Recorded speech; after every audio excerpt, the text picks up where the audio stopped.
Tapi ada yang absen.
Cek, cek satu dong.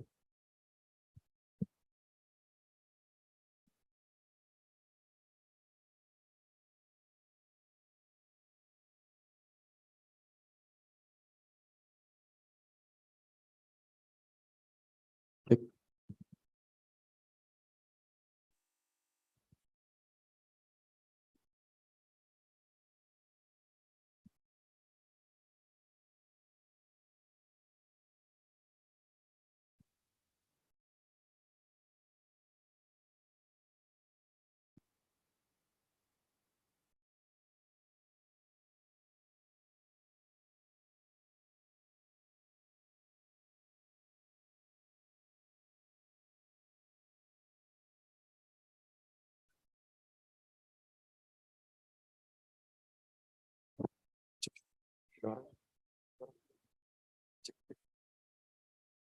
Masuk.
Kenapa sih?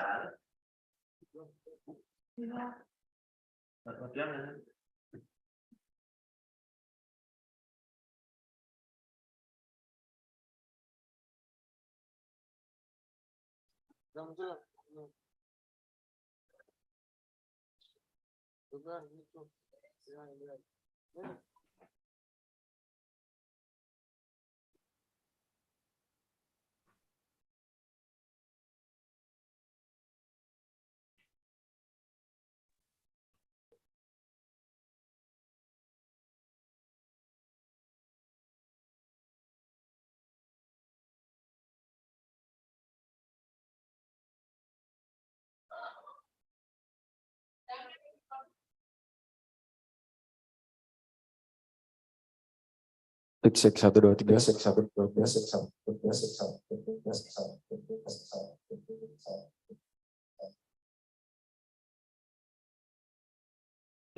Cek 1 2 3. Cek.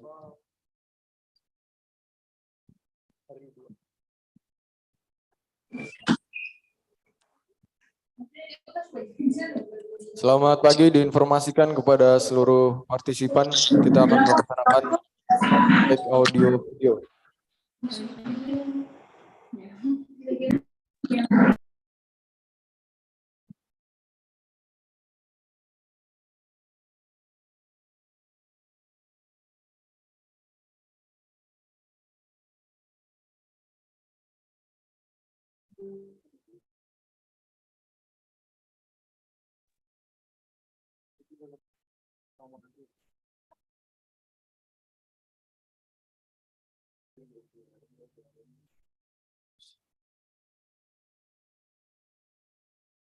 Selamat pagi, Polwan Polda Gorontalo, Polda Kalteng, cek audio video.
Selamat pagi, Polda Gorontalo.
XL.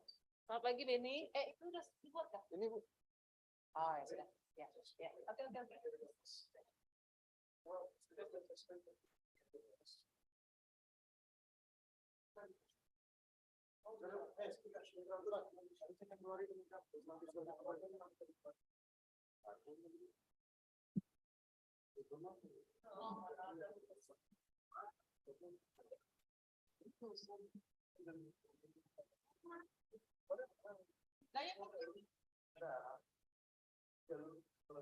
Cek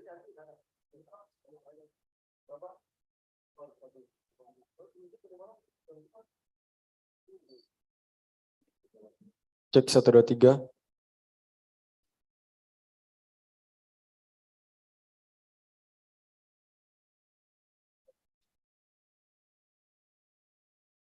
Selamat pagi Polda Kalsel, Polda Kalteng, cek audio video.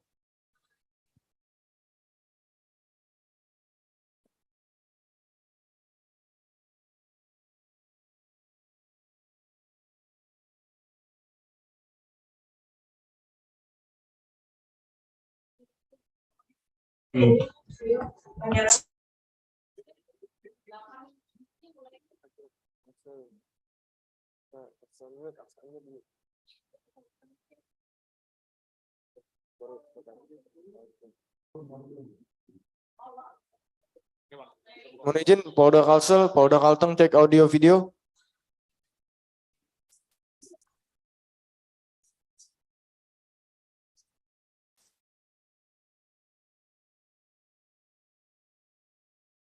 Selamat pagi, mohon izin Polda Kalsel.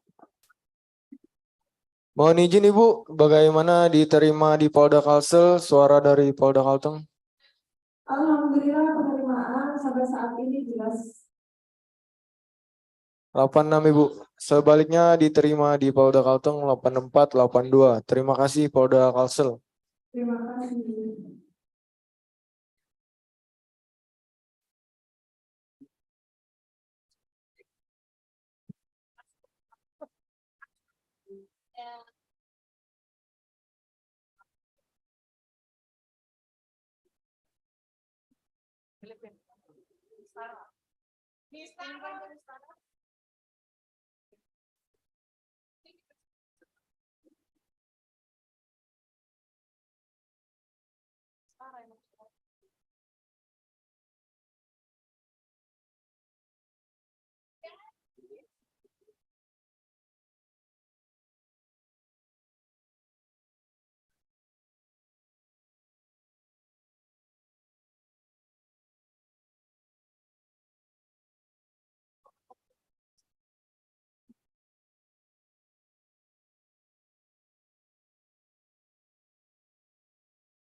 Good morning, ma'am.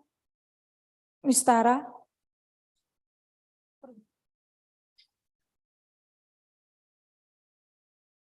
Good morning, Miss. Can you hear my voice? Yes, yes. Thank you. I can hear you. Okay, thank you. Ang pangit ng buhok ko, parang kalbo. Paano gagawin natin? Ma'am, gusto nyo dito pa? Malakas na dito? Sigurado na tayo. Kung okay na dito, hindi na ako lilipat. Buksan, pinasara niya yung pintuan mo. So, humihina ako. Oo nga eh. Hindi ko na isara. Pakiano lang sila na medyo ano.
Sudah bang.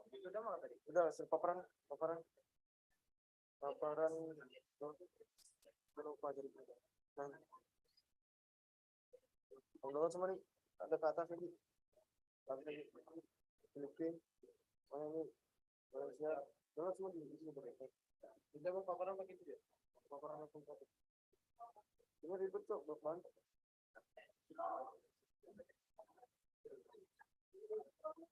Oke bang, udah. Ini kan dipakai ya. Pakai itu kan ini jadi itu kan. Kalau jadi apa?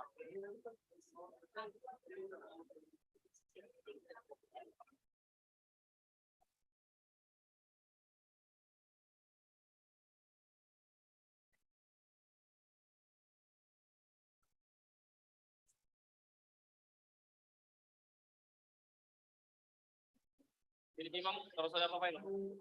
Dan itu jauh. Terus layar itu. Ini kan tampil di layar depan sini aja. Jadi kan paparan di sini, paparan. Tapi langsung dari situ buka kalau misalkan orang headset. Di sini ngechat ya bang, ya kayak biasa yang kemarin.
Inggris. Bilang sama si Benny, bilang sama lu siapa sih bilang? Ngaku.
From Bumi Tamunbungai, Central Kalimantan, we are all back in webinar regional 23 of International Association of Women Police in collaboration between Central Kalimantan Regional Police and International Relations Division of INP, live at Central Kalimantan Regional Police, Indonesia. Assalamualaikum warahmatullahi wabarakatuh. Shalom, Om Swastiastu, Namo Buddhaya, Salam Kebajikan, and Salam Presisi. Tabe salamat linggun nalatai, salam sujud karende melempang. Adil Katalino, Bacuramin Kasaruga, Basengat Kajubata. Still with me, Veronica Evan Saputri, and I'll be your MC for this second day of Webinar Regional 23 of IAWP. Let's say thank God we can gather back in this area Dharma Hall at Central Kalimantan Regional Police and also in virtual with webinar with theme Road to Women at the center stage of policing. And today, let me greet our seniors who also always present here with us. Good morning, General. She is always encouraged policewomen of Indonesia to develop their potential. The 5 chief of Central Kalimantan Regional Police and also as third 5 president of IAWP, Police Inspector General Ida Utari Purnamasasi SAPMA. Once again, good morning, General. And yesterday, December 13, 2022 was the first day of our webinar. We have gained a lot of knowledge and insight from our extraordinary speakers. They are Philippines, Cambodia, Indonesia, China, and Timor-Leste. And today, we will also get a lot of knowledge. We will meet virtually with our extraordinary speakers that are included in Region 23 of IAWP. They are Philippines, Japan, Thailand, Indonesia, Malaysia, and also from Egypt. And without need to linger, we will soon enter the main agenda of this webinar, the presentation session of the speaker. And before the presentation begin, let me inform to all speakers today how the presentation will be going on. First, the presentation of the material is about 15 minutes, and last 5 minutes will be a question and answer session. Last is the conclusion. And I also inform to all participants in Indonesia, do not hesitate to ask the question in Indonesia. Later, the moderator will be translated to English so do not hesitate to ask the question. Saya sampaikan kepada seluruh partisipan dari Indonesia agar tidak perlu ragu untuk bertanya dalam bahasa Indonesia, karena nanti moderator akan menerjemahkan langsung kepada narasumber. And for this session, we'll be guided by awesome moderators who delivered yesterday's session amazingly. For guiding this first session with our speaker from Philippines and Japan, please welcome Police Senior Superintendent Dr. Anda Mujidia Setiani.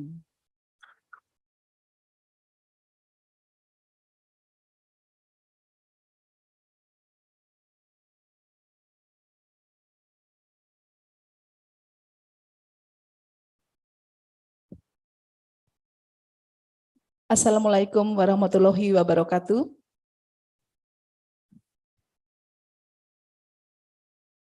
Very good morning, all participants, ladies and gentlemen. Now we come to the first speaker for this morning. But before that, I will check first. Ms. Tara Lehyung, you go from Philippines. Are you with us, Ms. Tara? Okay, good morning.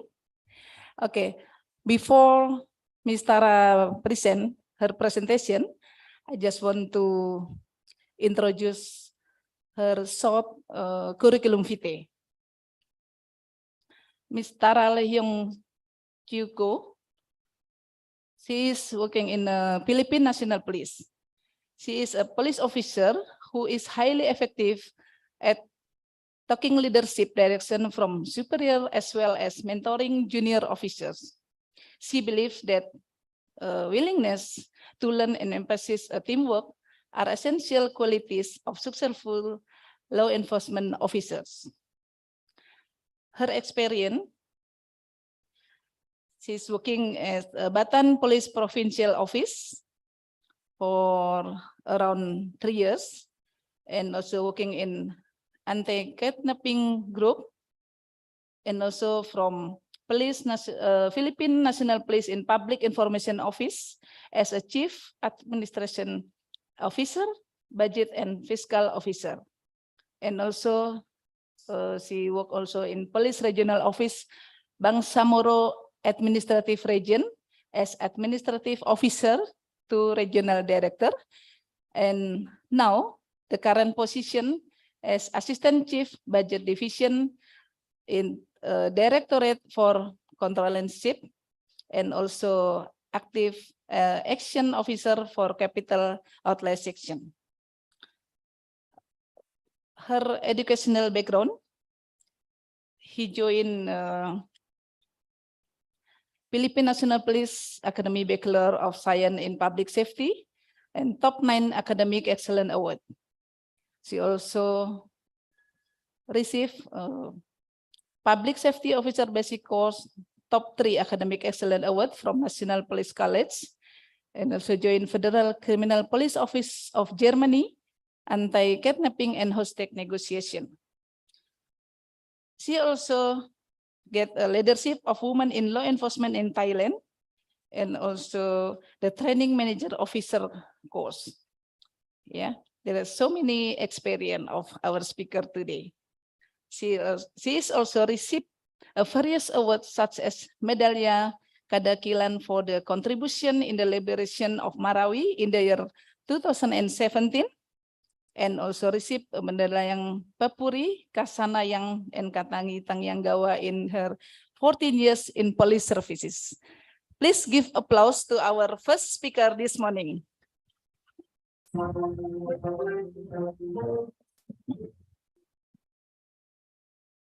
Okay, Miss Tara, time is yours. Tara, silakan.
Next slide.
Жест.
Leaders.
Excuse me, Miss Tara.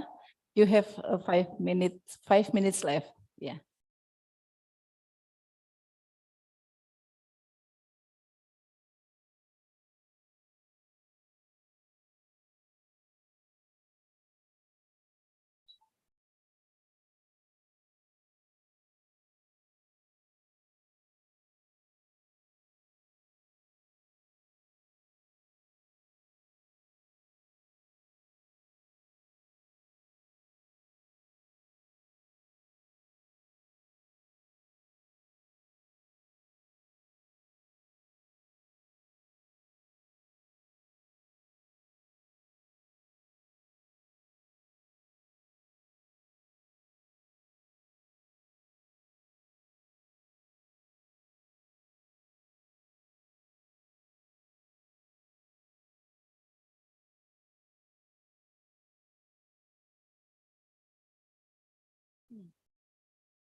Okay, thank you very much, Ms. Tara, for your good presentation pemimpin this yang morning.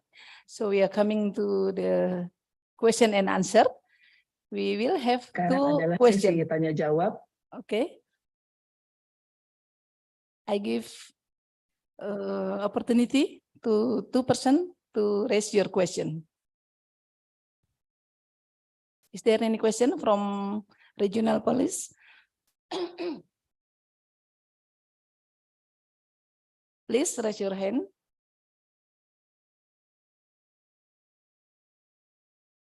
Okay.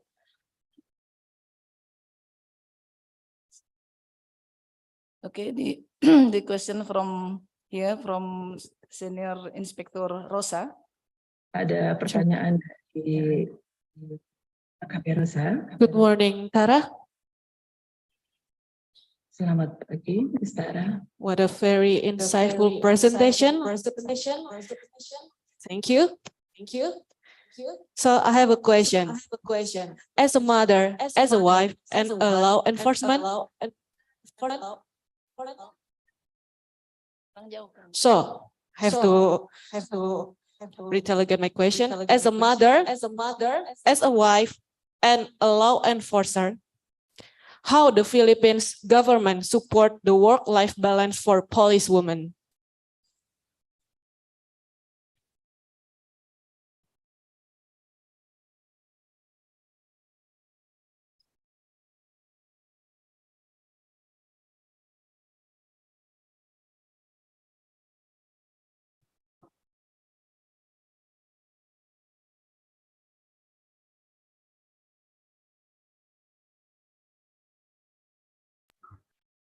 Ada tahun, saya juga lupa, tapi sudah diratifikasi pada tahun secara umum diberikan 150 hari untuk cuti setelah melahirkan agar mereka berkesempatan untuk merawat bayi mereka. 105 hari telah ditetapkan untuk cuti setelah melahirkan bagi polwan, bagi seluruh. Okay, thank you for the answer. They are very clearly answer for the first question. I give one more opportunity to the one who want to question. Untuk satu orang bertanya. Oh, okay. From East Java Regional, please. Dari Polda Jawa Timur.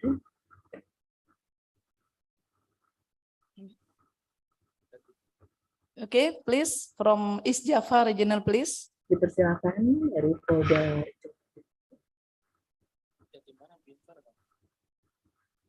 Polda Jatim, silakan.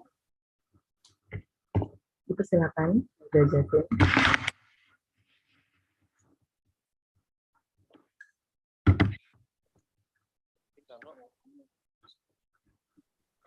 Dari Polda Jatim, silakan. Hello, can you hear my voice? Hi. Selamat pagi. Yeah. Good morning, General, and good morning, everyone, and also good morning, Ms. Tarolia. So thank you very much for having me. Yes, hopefully increasing the synergy of police women between countries and also bravo for police women. Terima kasih atas presentasinya. Semoga kita lebih bersinergi. I'm Juliana Rate. I'm also psychologist from Human Resource Bureau in East Java Regional Police. And thank you for the presentation. Very interesting. Let me go straight towards leadership at all level. We need your sharing because I'm in Human Resource Bureau. Karena di Biro SDM related recruitment and also self-development and also maybe school development and also promotion. Is there special quota, special quote for police women, especially when you're doing the recruitment for self-development program and also for school dan juga also maybe in promotion, is there? Mungkin di dalam satu promosi, comparing to men, maybe 10%. Bagaimana perbandingannya terhadap para pria di dalam bidang human resource atau sumber daya manusia? Ms. Tara, can you get the question?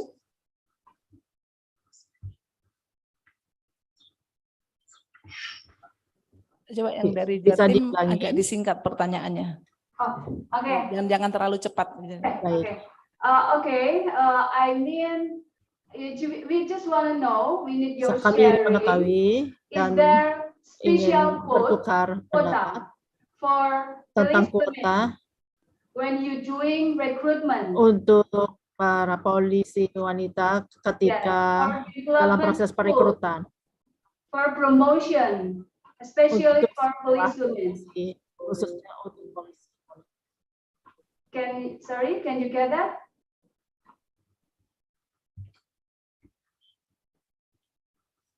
Yeah.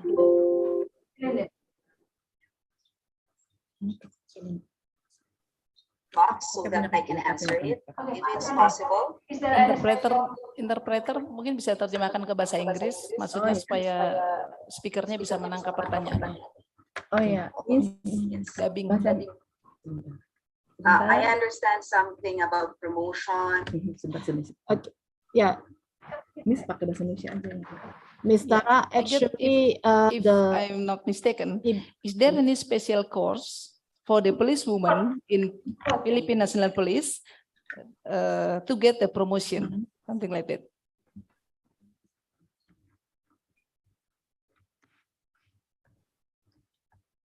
Yang saya ingatkan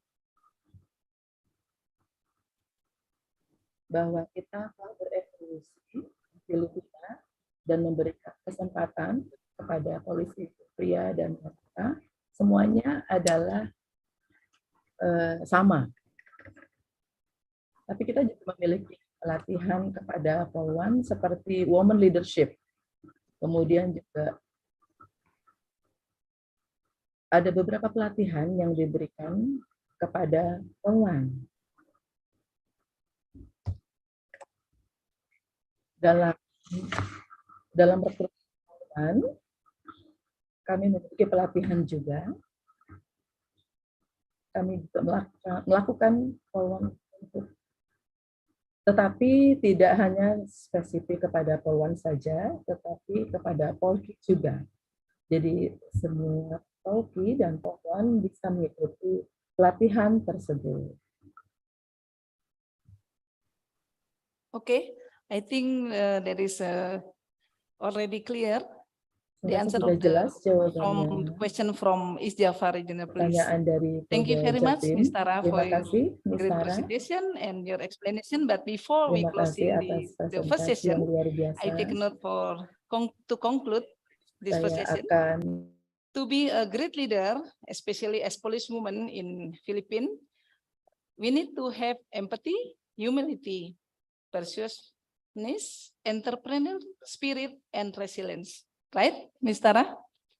Okay, thank you very much for joining us in this morning. Please give applause to Ms. Tara as the first speaker for this morning from Philippine National Police. Thank you very much.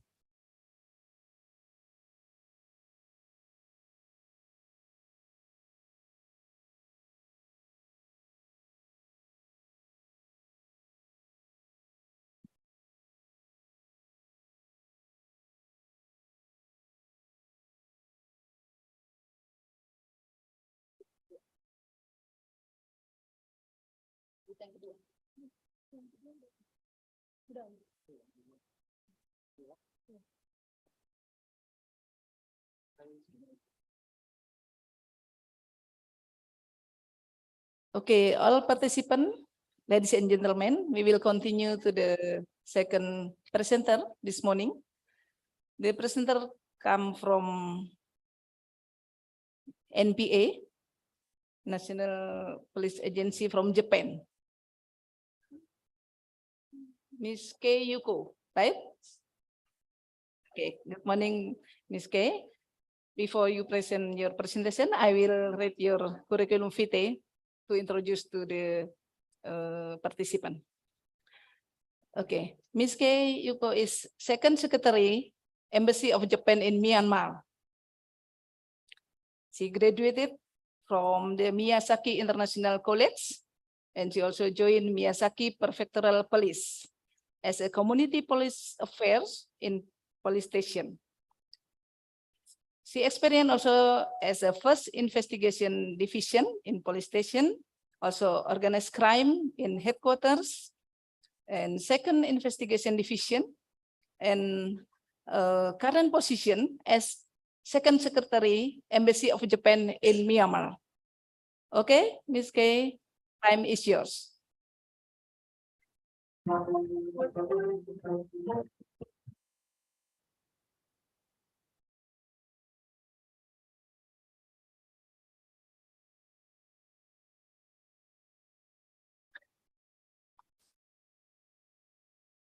Mari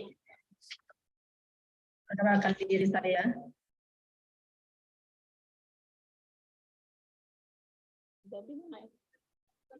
Okay, you can continue. You may continue.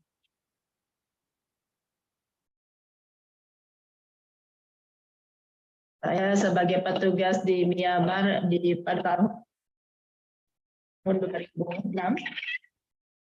Selama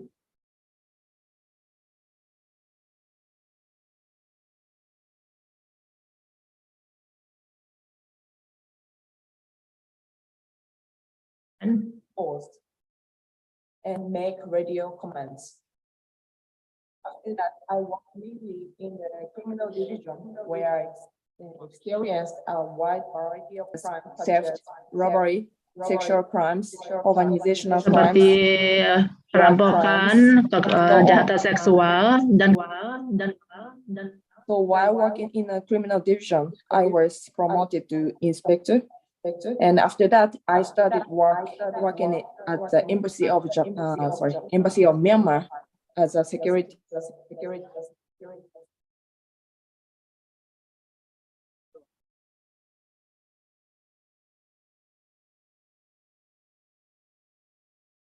Okay. Excuse me, Miss K. Maybe you can, Miss K. Can you make closer your phone, your microphone, closer your microphone. Yeah, to make clear your sound. Yeah. Okay. Okay. Okay. You may continue. Yeah.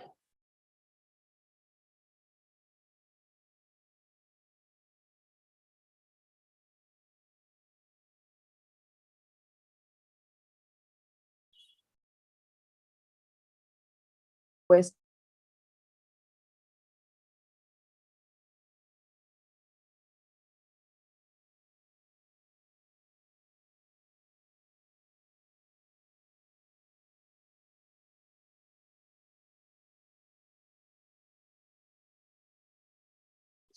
Hello, Miss K. Can you unmute in your view? Yeah. Yeah. Yeah, we can hear.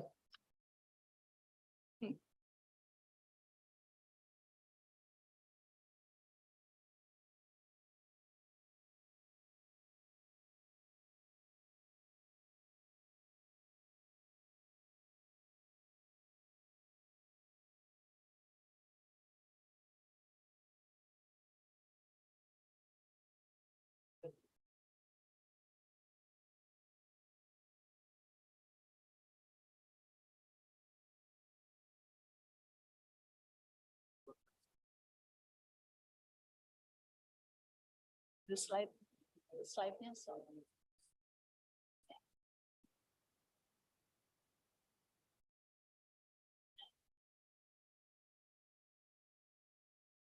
Yeah.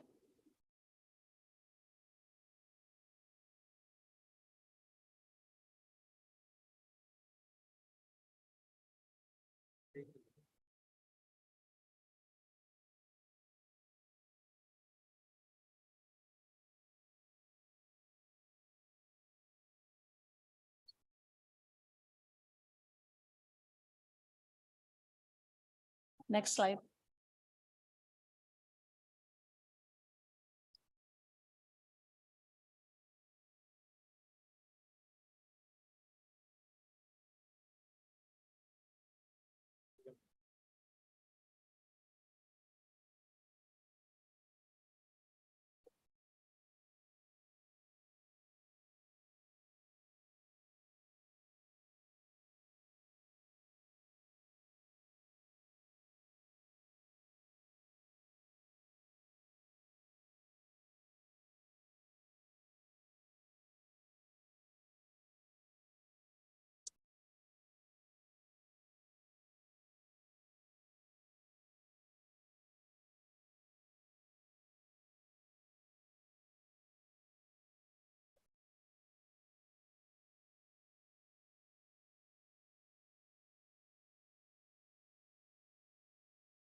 Contohnya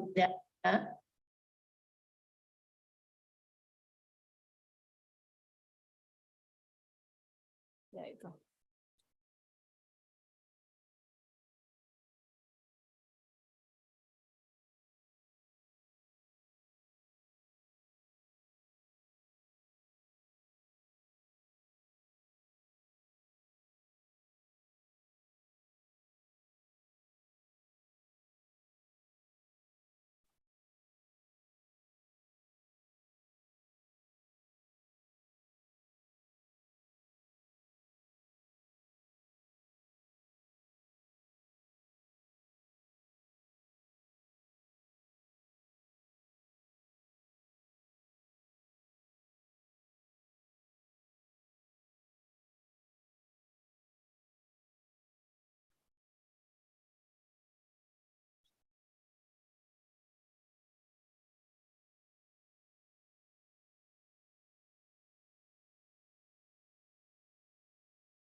Second.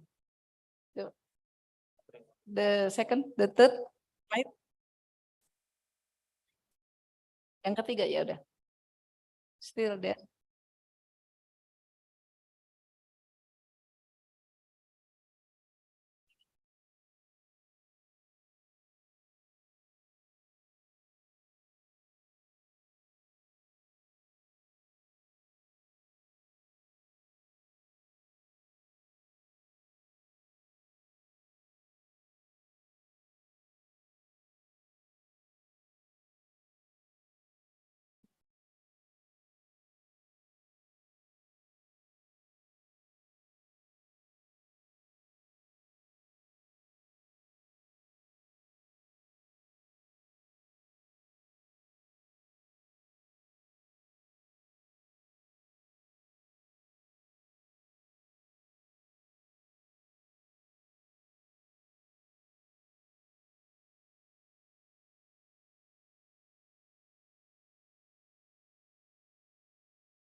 Jumlah polisi di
Oh, udah. Last slide. This is the slide set. Sudah. Udah nggak? Ya. This is the last slide. The last slide.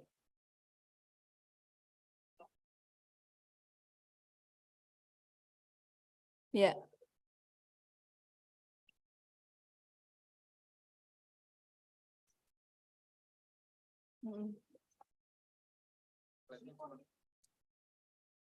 Okay, Miss K, you still have 5 minutes left. Maybe you can explain something ya.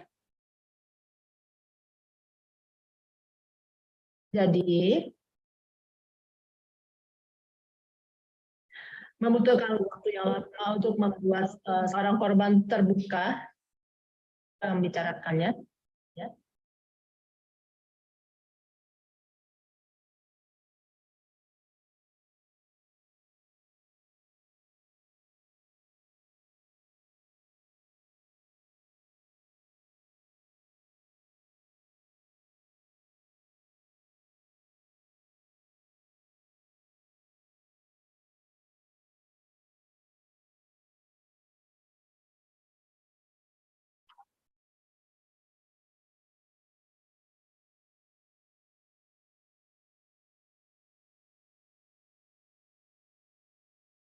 Jadi saya berharap bahwa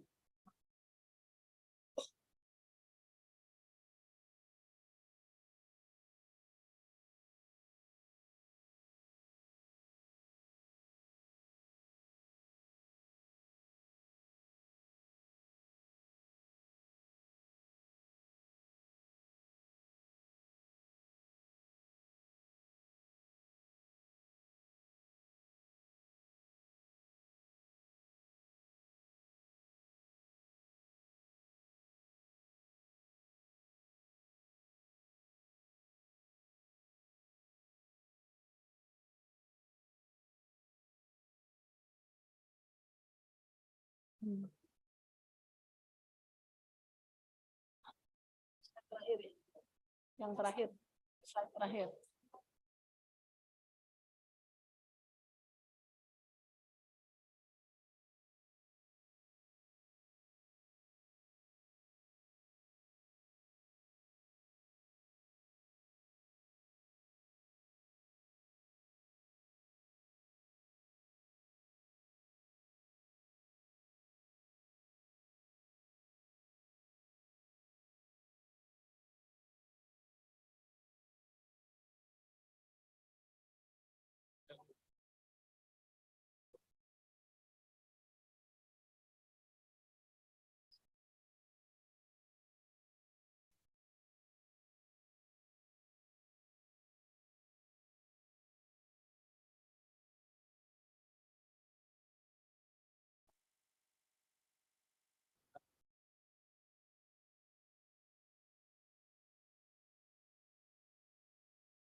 Okay, thank you very much for your great presentation, Ms. Kay. Okay, we come to the question and answer. There is, I take note here, there is a very important work-life balance system. This is the first question come from Marigani from Brunei Police Force. The question is, your slides on work-life balance system are the live stated the country's policy or policy or policy. Okay. the question is based on your slides on work-life balance system, are the leave stated that this is the country policy or police policy? Is it clear?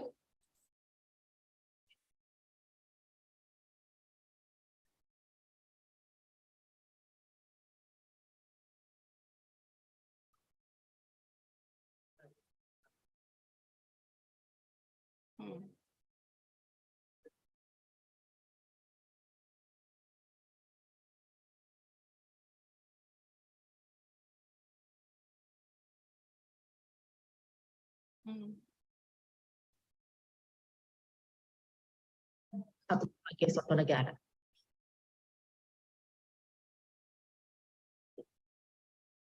So, Ms. Marigani from Brunei, can you hear the explanation from the speaker?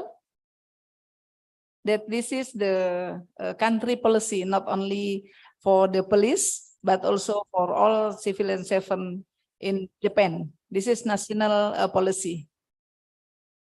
Okay, I give a chance to the second question, maybe from the participant.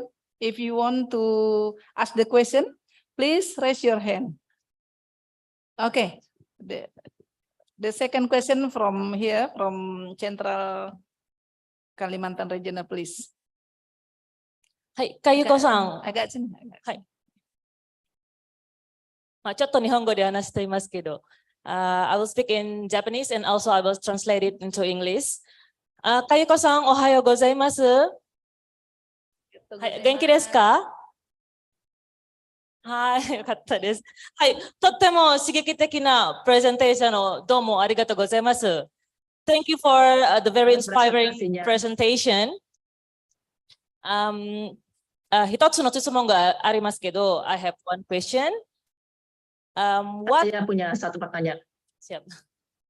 What is the biggest challenge for policewomen in the Japanese police and how to overcome those obstacles? 日本の警察の女性警察官にとって最大の課題は何ですか？それらの問題をどのように克服するですか？どうもありがとうございます。はい。We give applause to the question in not only in English but also in Japanese language. Okay, please. Yeah.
Yeah, Thank you, Ms. K. I think that's a clear explanation about the challenge and the challenge, the biggest challenge. Okay, because we still have time, I give one opportunity. The question comes from Densus 88. Okay, from Densus 88, you are ready to give the question?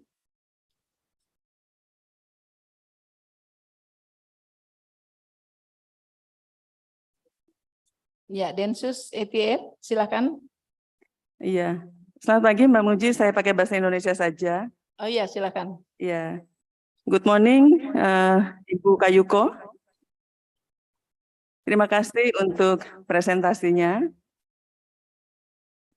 Yang ingin saya tanyakan bahwa jumlah polisi wanita di Jepang yaitu 10% dari jumlah keseluruhan polisi dari 296 ribuan seperti itu.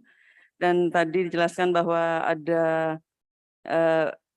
banyak keringanan juga yang diberikan kepada polisi wanita seperti misalnya hak asuh anak ataupun hak untuk melahirkan. Presenternya nggak Kemudian usah. dari penjelasan juga tadi jelaskan bahwa kasus yang berhubungan dengan perempuan sangat tinggi di Jepang. Nah, bagaimana cara mengatur keberadaan polwan yang jumlahnya 10% itu dikaitkan dengan jumlah wilayah yang ada di Jepang, kemudian dengan banyaknya keringanan-keringanan yang diberikan kepada polwan dalam pelaksanaan tugas. Bisa dijelaskan? Oke, itu aja ya. Ya, Oke, itu aja Mbak. Ms. K. Ya. Terima kasih. Thank you. Okay. Yeah. Based on your presentation this morning, there is the number of policewomen, only 10% of the number of police in NPA. So the question is, and also there is a case, women and children case occur in Japan. The question is how policemen in Japan arrange the duty of policemen to overcome the crime related to women and children crime still high. You get it? The question? Yeah. Okay. Based on their presentation, the number of policemen only 10%. 10%, right? Yeah. So how do you maintain the policewomen when they have duty to overcome the problem about the women and children case occur in Japan? Because you also give some privilege to policewomen to have leave for the life balance system.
Is it difficult to say?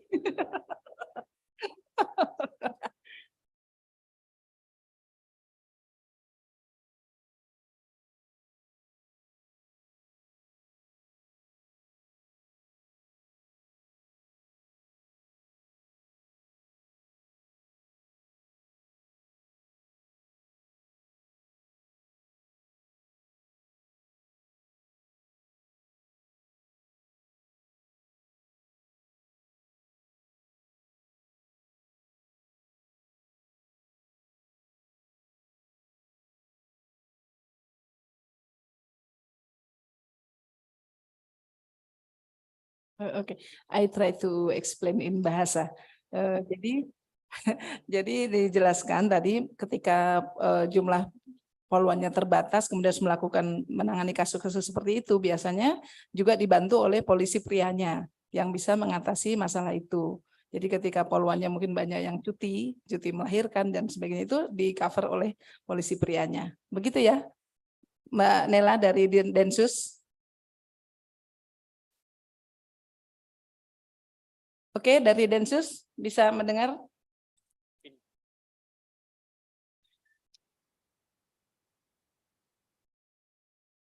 Oke, dari Densus bisa mendengar penjelasan tadi?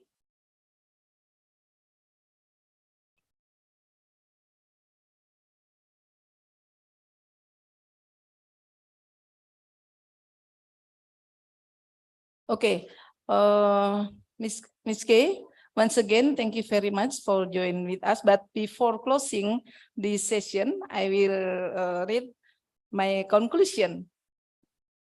With the increasing number of policewomen in Japan, the government provides more opportunities and work-life balance system for policewomen. Okay, thank you very much for Ms. K from National Police Agency of Japan. Arigato gozaimasu, yoroshiku onegaishimasu. Give applause to Ms. K from Japan. And this is the end of the second presenter this morning, and we will continue for the third presenter. Thank you very much.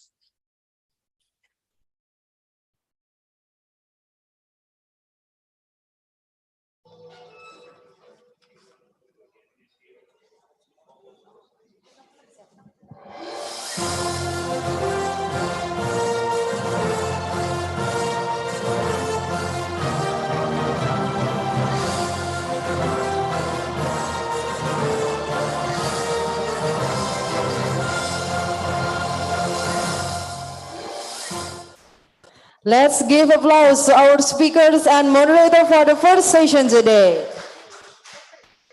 And from the speakers from Philippines, we know that to be a great leader, especially as police women, we need to have empathy, persuasiveness, humility, and resilience.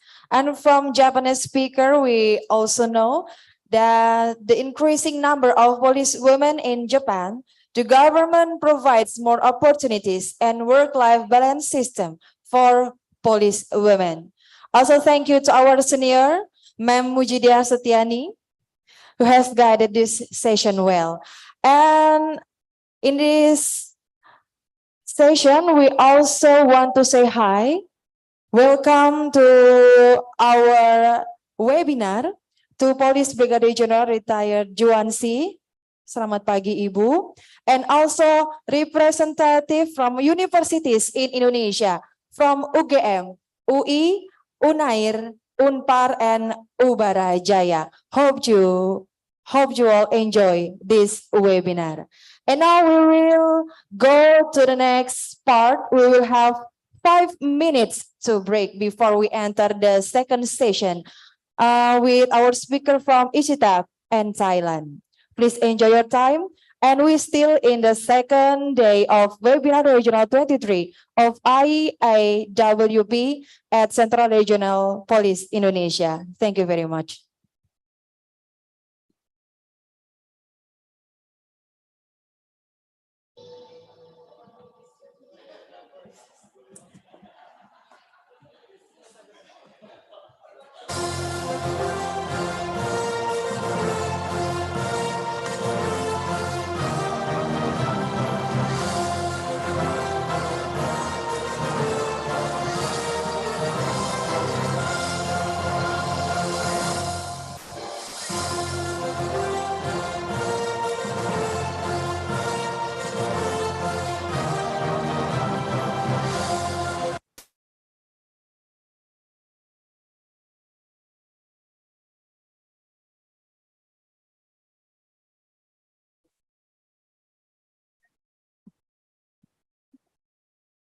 Arigatou gozaimasu. Arigatou gozaimasu. Hai.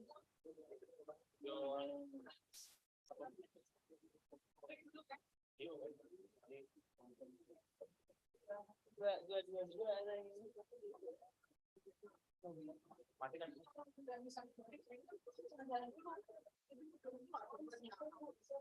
bangkunya belum keluar, jadi begitu bumpernya keluar, kamu kerja. Nanti kalau misalnya bumpernya keluar, belum kan bisa monitor dari sini. Kamu udah berdiri dulu di sini nggak apa-apa, daripada pas bumpernya selesai kamu langsung jalan. Oke. Bumper untuk menutupi bumper kita. Arigato gozaimasu.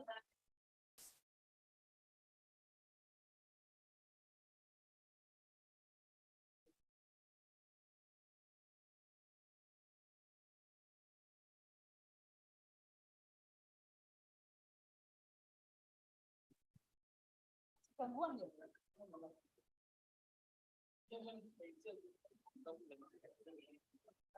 Dia timbul tenggelam sih.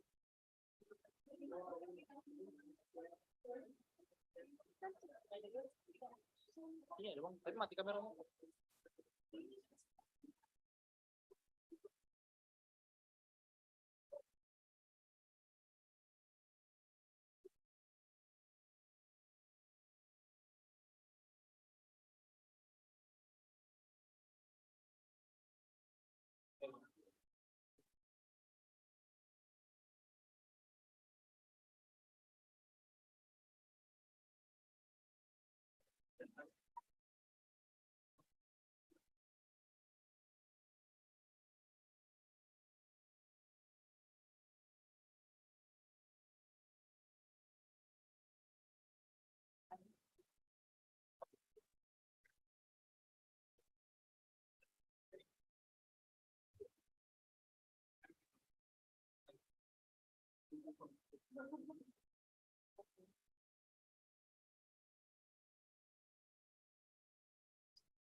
Welcome back again to all participants. We will continue today's webinar with the theme Road to Women at the Center Stage of Policing. After previously we attended sessions with speakers from Philippines and Japan, in the second session we will gain a lot of knowledge from speakers from ICTAP and Thailand. This session will be guided by a beautiful police woman who also speak Japanese. Please welcome Police Unit Inspector Adita Wisnu Wardani.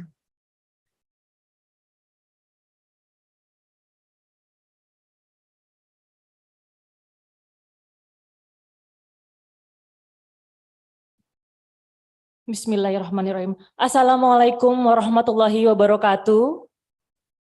And a very good morning for all of us. Ladies and gentlemen, welcome back again to Webinar Regional 23, International Associations of Women Police, Road to Women at the Center Stage of Policing. Ladies and gentlemen, thank you very much for preparing yourself to join our virtual webinar. I'm Police Senior Inspector Adipta, will be the moderator of this section. I'm very pleased to see you here and welcome all of you to this webinar. Okay, ladies and gentlemen, before further ado, I will read the profile of the speaker. Mr. John Rafcorn began his ICTAP career in 2018 and currently serves as the Law Enforcement Assistant Attaché for the country of Indonesia. Before becoming the ICTAP Indonesia Chief of Operation, Mr. Rafcorn worked in law enforcement in California for over 32 years. Mr. Rafcorn started his law enforcement career in 1986 with the Riverside County Sheriff Department at 19 in the evidence room and worked his way up to the rank of lieutenant. He held positions in correction, training, patrol, street level team, information technology, and was the 40 management fellow for the commissions on peace officer standard and training in their 50 years history. The research that Mr. Rafcorn conducted examines the difficulties that the law enforcement professions experience in the area of reading and writing. Mr. Rafcorn is familiar with the grant process and has written successful grant for personnel and technology. Mr. Rafcorn has obtained his bachelor and master degrees in business administration. He is a graduate of the Sherman Block Post-Supervisory Leadership Institute, the FBI National Academy, and the California Peace Officer Standard and Training Executive Development Course. Okay, ladies and gentlemen, now allow me to welcome the speaker with the topic Leadership Stand in the Center of the Stage. Okay, Mr. John, the time is yours.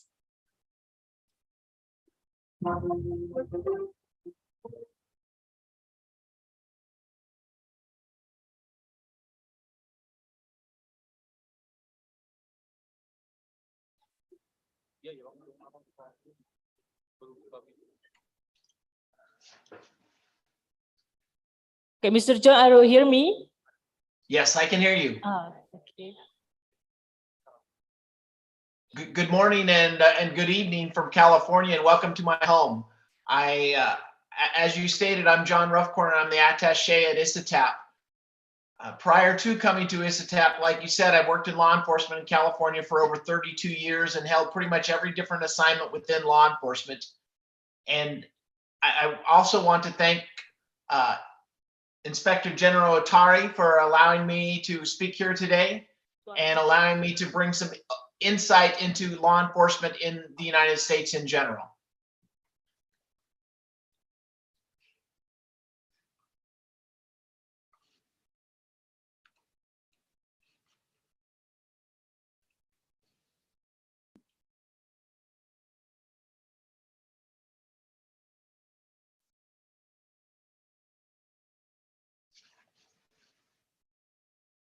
Hello, You can go Mr. ahead John, and go are to you hear slide me? 3.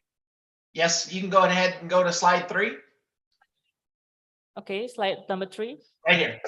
And policing in the United States and in Indonesia is really similar as far as our overall operational aspects and what we have to accomplish. We have some of the same strengths and some of the same weaknesses that we have between Indonesia and law enforcement. And like you said, I had the opportunity to attend the FBI National Academy, and I got a chance to study with 27 different countries from throughout the world. And what I've determined during that course is no matter where you are in the world, we all have some of the same issues. We're all dealing with some of the same problems. Obviously, in the United States, we have some inherent issues associated just with our country, but overall, some of the same problems, some of the same strength we share between Indonesia and other countries, as well as in the United States. In the United States, unlike other countries, there's one door into law enforcement.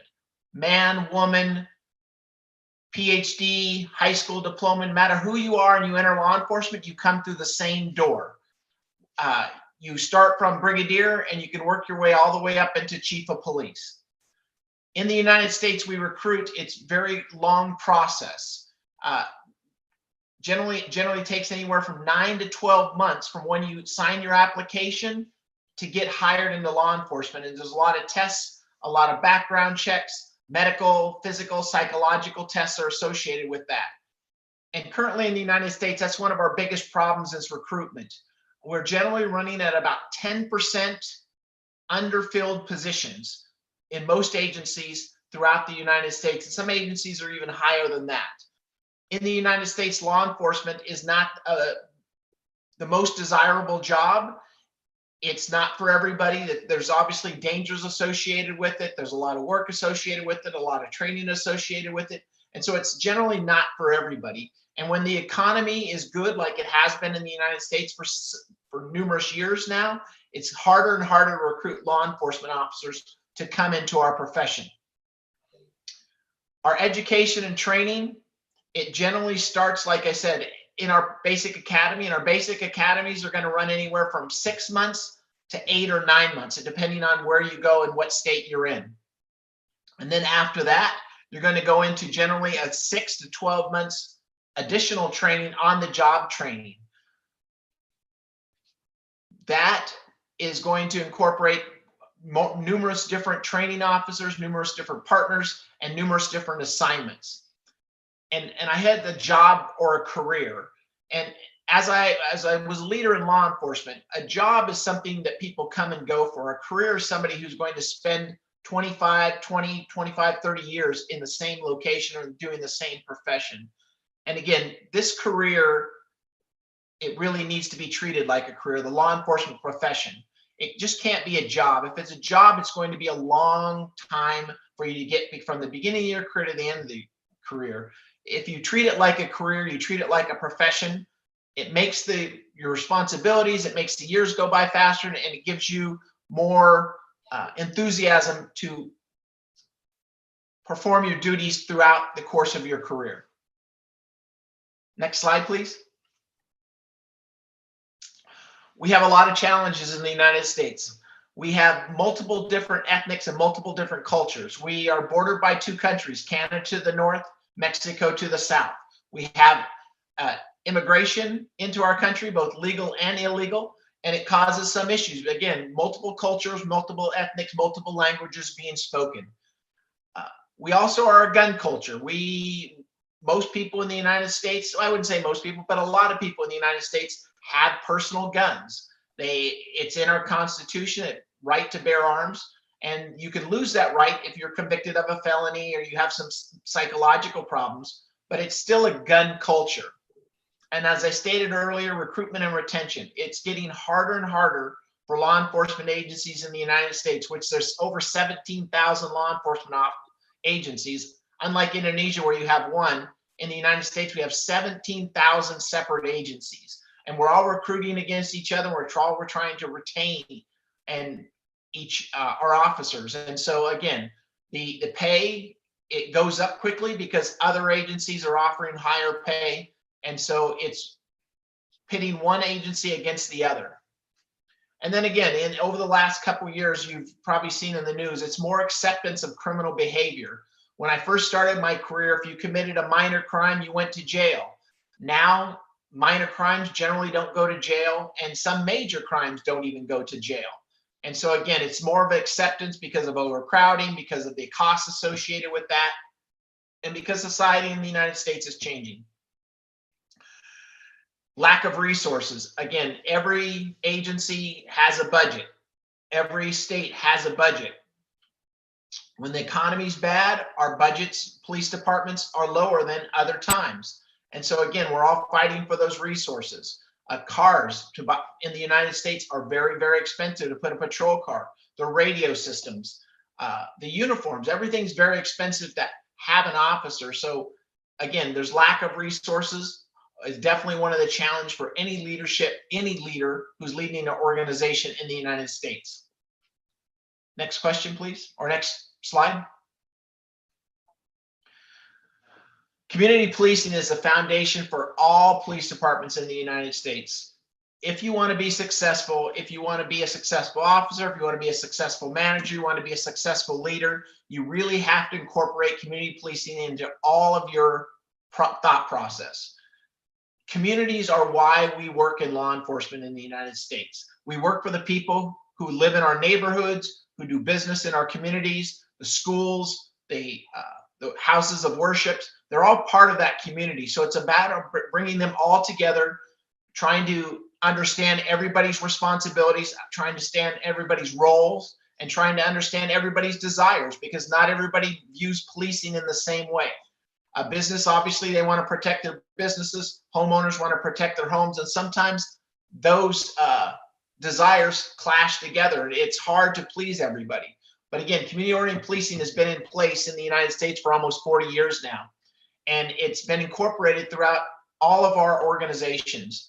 And it's imperative that you respect the community that you serve, utilize and realize that there are partners in our philosophies, not an us against them mentality. Next slide, please. And to make this all effective, whether it's in law enforcement or whether you're enforcing laws or whether you're trying to prevent crime from happening, you really have to be a leader. And I remember when I got promoted and I was out there and I got promoted to my first supervisory position, my supervisor told me the decisions that I made at 3 in the morning, he had to live with when he came into the office at 8.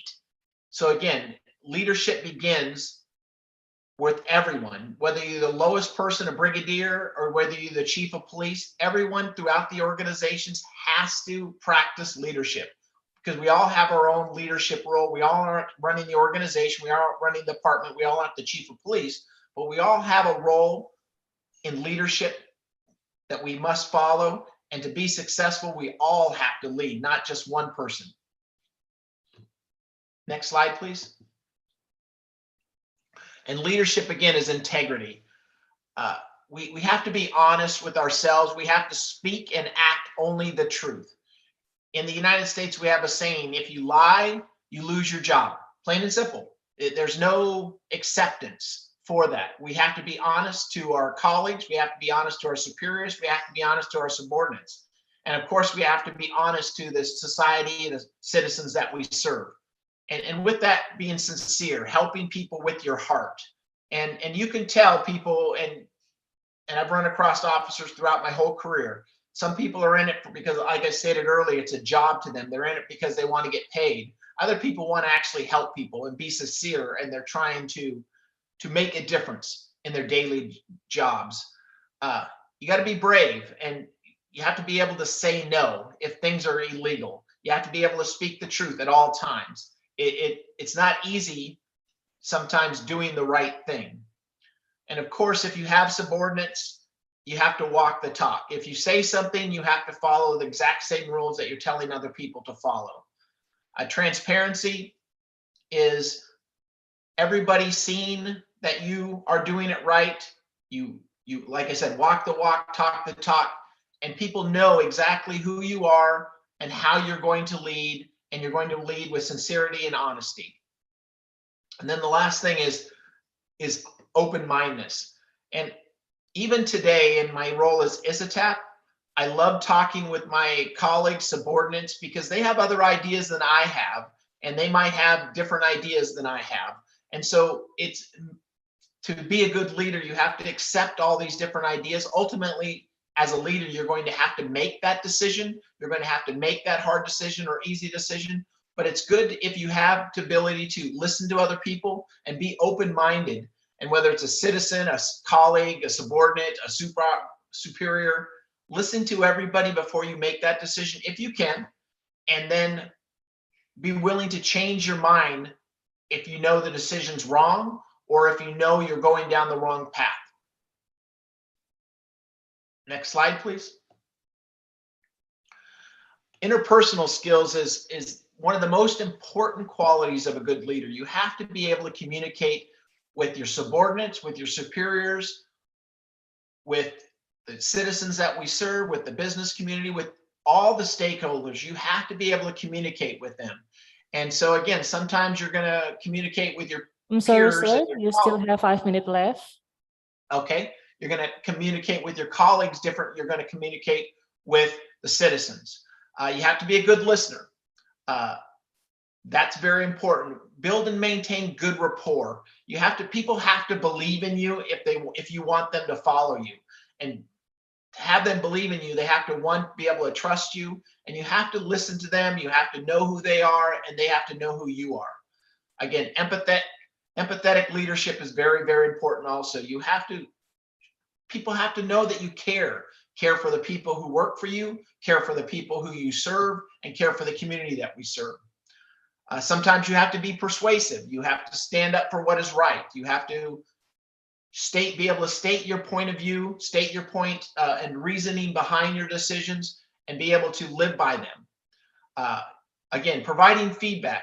It's very important that if you have superiors or you have subordinates working for you, that you provide them feedback, not just down to your subordinates, but also up to your superiors.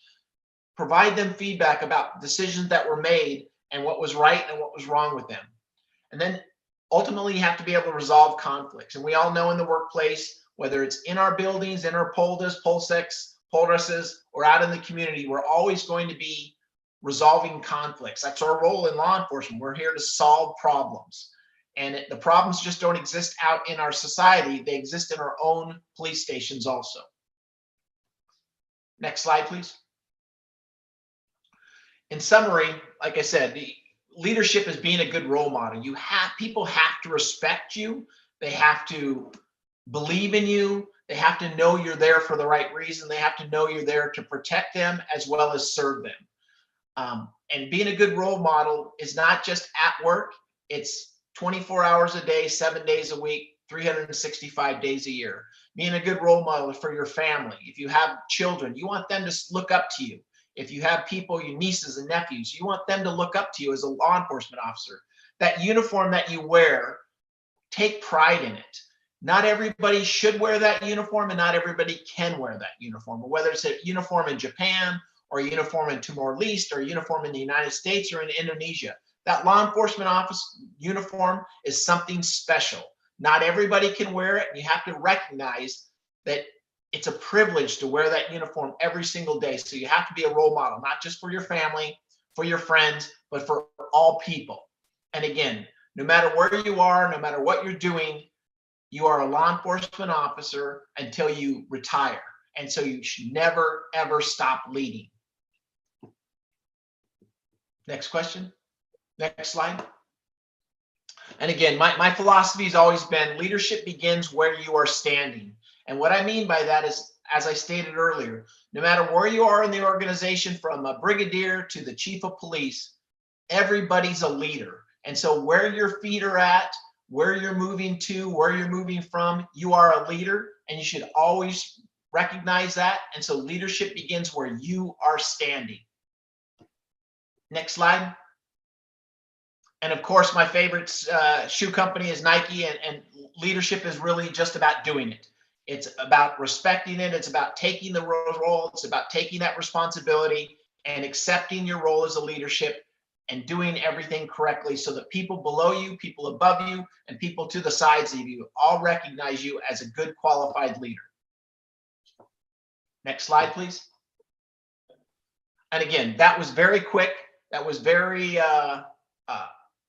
general in nature.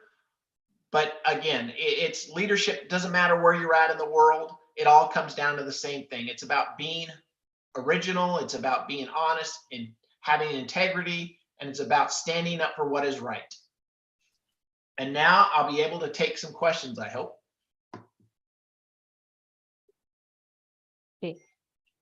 Thank you very much, Mr. John. Very great presentations. And you also motivate us. I do agree that leaders, we are the leader of ourselves and we are the voice of our own. Thank you, sir. Please give applause to Mr. John for a very great presentation. Now we would like to go to the Q&A sessions. I will have 2 questions from the participant. Okay, there's one participant here from Central Kalimantan Regional Police. Okay, the time is yours. Please give applause. Hello, Mr. John Rofkorn. My name is Guru Nugroho, and I have a question actually based on your presentation that you explained about the leadership in general. So I want to ask you about how are women impacting police organization, especially in USA, and also do women and men police officer perform differently? If so, how? Like especially like a shift, like when you like a rotating shift or something like that. Do women and men police officer there work differently or not? Thank you. Okay, thank you. That's a great question. Sorry. Okay. And again, as I stated in my presentation, there's one door into law enforcement, and whether you're a man or woman, everybody comes to the same door. Everybody has to meet the same standards. Everybody has to train together. And if the standards is jumping over a 6-foot wall, whether you're a man or woman, everybody has to do it. We just like in other countries, we don't have as many women police officers as men. In the United States, across the board, generally we have about 13% of our law enforcement officers are women. However, we have an initiative where we're trying to get 30% by 2030. And so we have a long way to go. And again, we actively recruit women. There are certain assignments that women generally tend to gravitate to, just like men, certain assignments that men tend to gravitate to. However, every assignment within law enforcement can be held by a man or a woman. It doesn't matter. When I first started my career, there were no women police chiefs in California. And now there's several police chiefs who are women in California. And so again, it takes time, but there's no specific role for a man or a woman. Anybody can have a position, whether you're a man or a woman, it doesn't matter. Now, again, certain times, if it's a female victim, it might be better to have a woman interview that just for comfort, just for ease, and just for accountability. And just like it might be easier to have a man interview a man. But it doesn't, if a woman's not available, a man can do it. And if a man's not available, a woman could do it. Because again, we have one door in, all the requirements are exactly the same, and we all have to meet the same standards. Okay, thank you, Mr. I really appreciate your answer, and I think that's enough for me. Thank you very much. Really appreciate it. Great question. Thank you. Okay, thank you very much, Mr. Rafkorn. Okay, next I'm going to have the second questions is come up from Timor-Leste, from PNTL. Okay, Miss, can you hear me from PNTL? From Timor-Leste, because you raise your hand here. Yeah. Okay. Okay, Miss, the time is yours.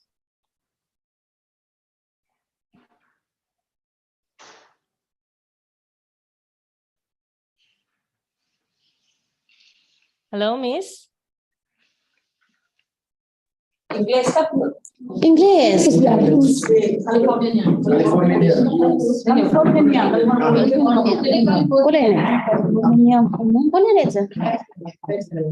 Preston. Can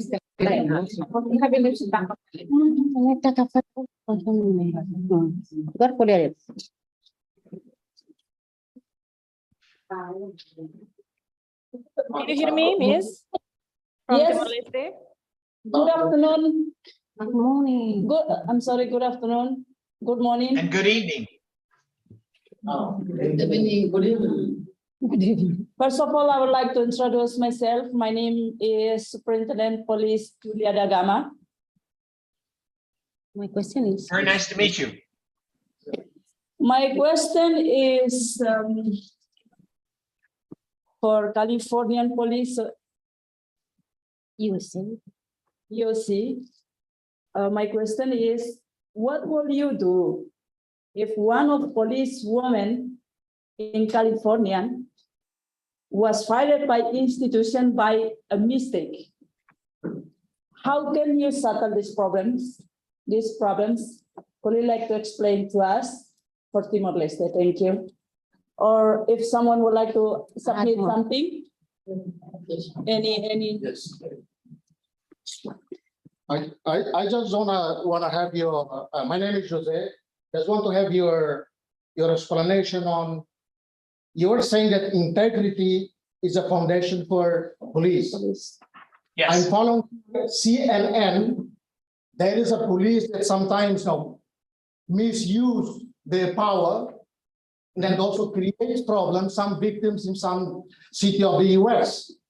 And it comes to it's confronting with the right of bear arms. How do you deal with that? Thank you. Thank you very much. One more. Okay. Again, law enforcement is a human profession. We're not perfect in who we hire, and we're not perfect in who we continue to employ. However, like I said, integrity is the #1 issue.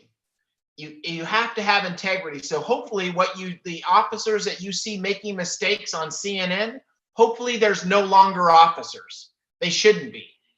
Because again, you have to have integrity. You have to be able to say that person cannot wear the uniform anymore. Because like I stated earlier, that uniform is a right, is a privilege. And so you cannot have anybody who tarnishes that uniform in any particular way. If they abuse their power, if they're a corrupt individual, they should not be wearing that uniform. They have to be removed from the organization. And don't get me wrong. It is not easy to remove people from organizations. In the United States, it's a long and drawn out process. And sometimes, even when they should be removed, they aren't removed. Because again, we're not perfect, but they should be removed because again, integrity is everything. We have the public that we serve, the officers sitting around that table with you, they all have to believe that you are a person of integrity and honesty. And again, it's not perfect. We are not a perfect organization in the United States. We have a lot of problems in our law enforcement organizations, but the majority of the officers are really good, high integrity, have high morals, and are honest individuals. But those ones who don't have integrity, they're the ones that you're seeing on CNN. Okay, thank you, Mr. Rafkorn. And then we still have time and we will have one more question from International Relation Division, Indonesian National Police. Mr. Priyo, the time is yours, sir.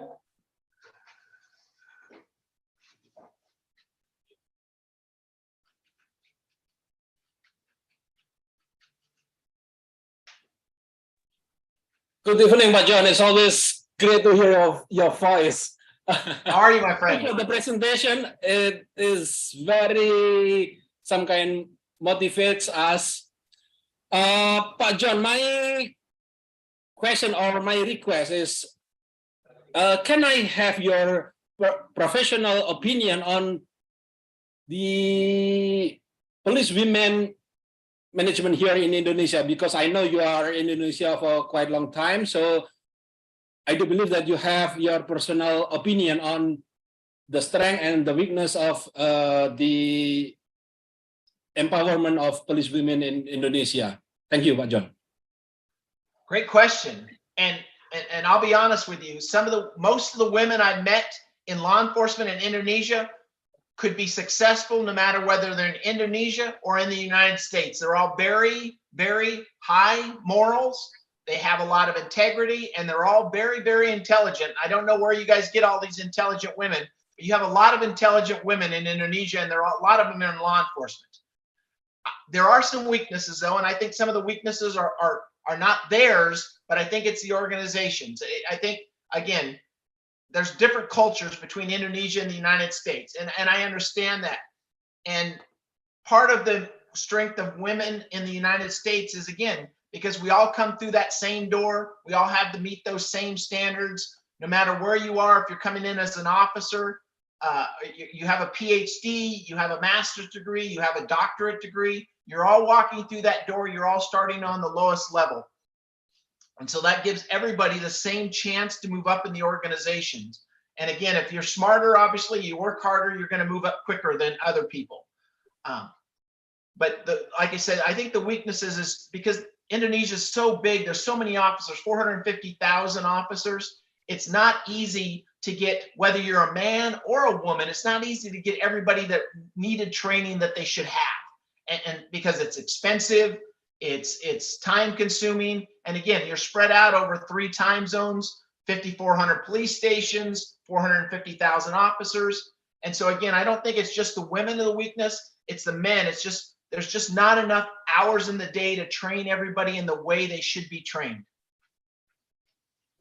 Does it mean that if we train the police women, the trainee, the same way how we train the male, the policeman, do you think that it will be better for Indonesia?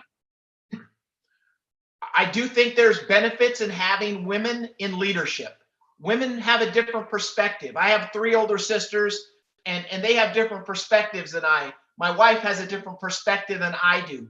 And so again, they bring different strengths to the table. They bring different weaknesses to the table. And so again, I do think there's strength in having women in leadership positions because they bring different points of view, and they have different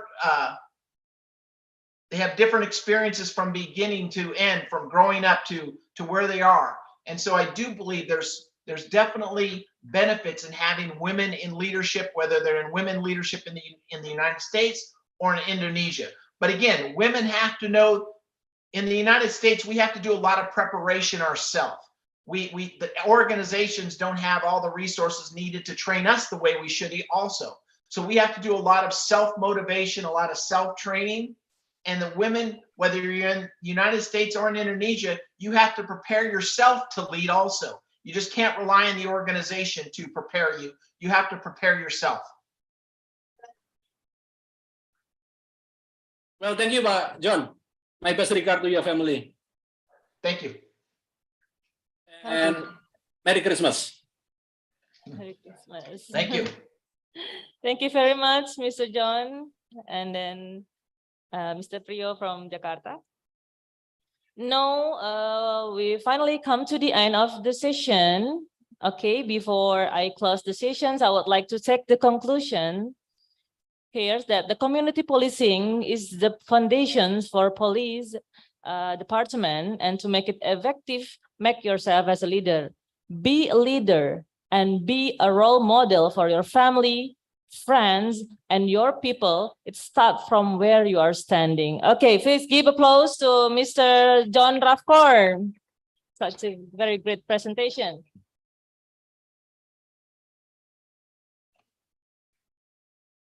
Okay, ladies and gentlemen, Mr. John as a third speaker. And now we're going to have the speaker from Thailand. The speaker from Thailand, Miss Police Captain Sirion Bavilai. Okay, before further ado, I will read the profile of the speaker. The Police Captain Sirion Bavilai, she is a deputy inspector, and she graduated from bachelor degree, Faculty of Social Innovation College, Social Leadership Branch, Politic and Business, Rangsit University. And she's also graduated from Master of Business Administrations Management, University of Newcastle, Australia. And then also she graduated from Law Training Courses for Police Operation Development, Management College, Kalteng University. She has some work experience in 6 December 2017 until 6 May 2018. She joined Police Lance Corporal Squad Leader of Treaties and Legal Affairs Subdivision Foreign Affairs Divisions. In 1st January until 31st December 2019, she was Police Lieutenant Deputy Inspector of Treaties and Legal Affairs Subdivision Foreign Affairs Divisions.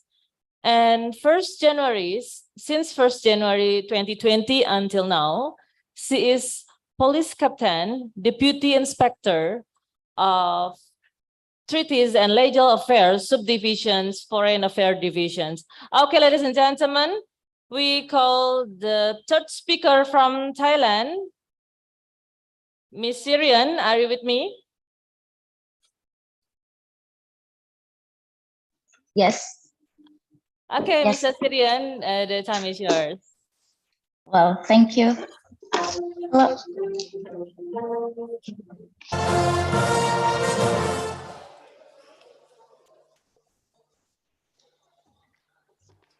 Hi, everyone.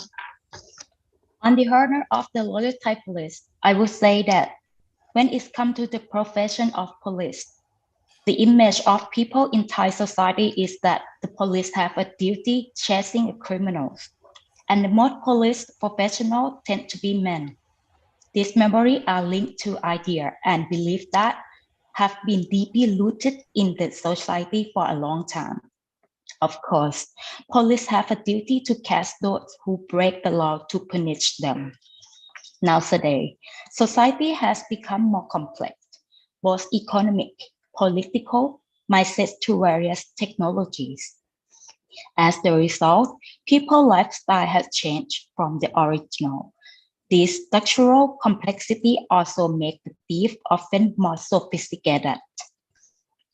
The role of gender in policing and the role of female police officers are as important and necessary as male police officers. Under the organization structure of the Loyal Thai Police does not have only the use of force, but there are other support jobs or what often called support line. With this type of work is necessary, which in addition to requiring a specialized expertise, gender factors are also play as important role in the operation and complement diversity in the field known as is a man job. So the necessary and the role of female police in Thai society, regardless of the Thai society or any society, the idea of gender discrimination is unfair and not universal, especially in work. Regardless of the police profession and any profession, equal opportunity should be given to both men and women, according to the right provided in the Constitution on equality between men and women. With gender equality is universal principle that many countries accept and uphold. Thai police organization must be therefore pay attention to this issue as well. And in investigation, sex-related cases are known.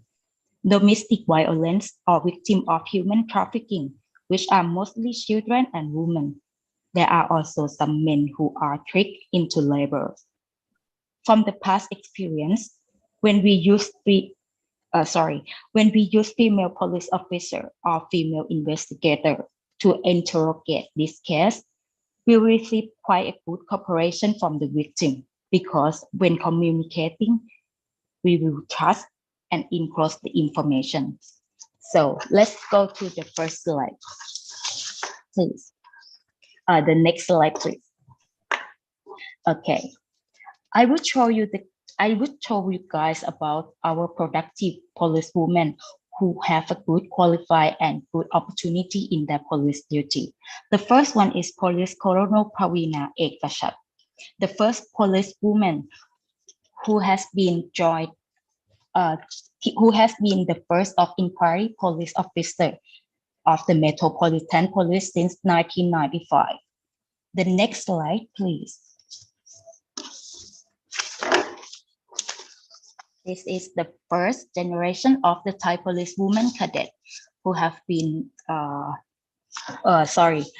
this is the female police cadet began accepting students to study with the male police cadet for the first time in 2009 in Thailand. And there were only 10 batches from like the generation 66 to 75 batches. And so in now Thailand is canceled the police cadet woman in 2019. This is the police major Sililat.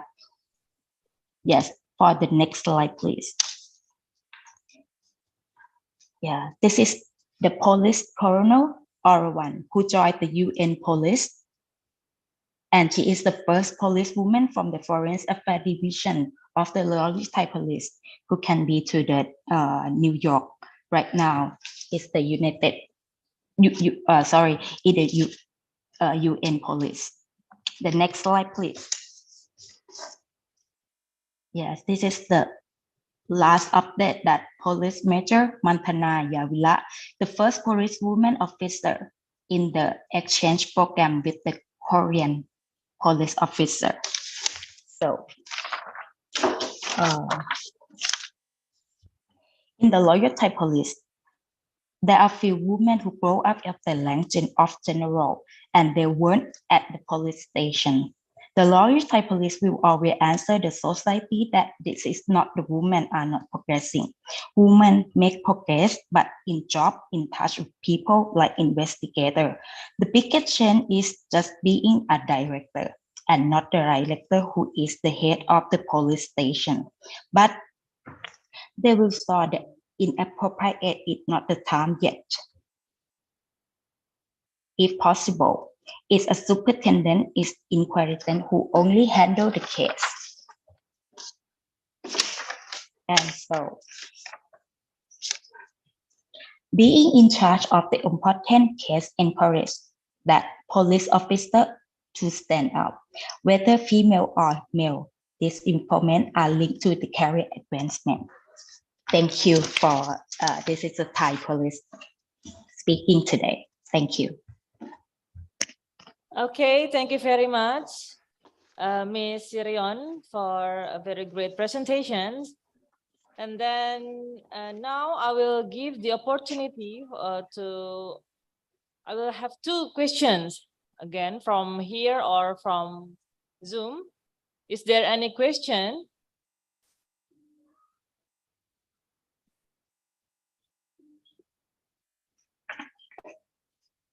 Okay, the first question is from Metro Jaya Regional Police.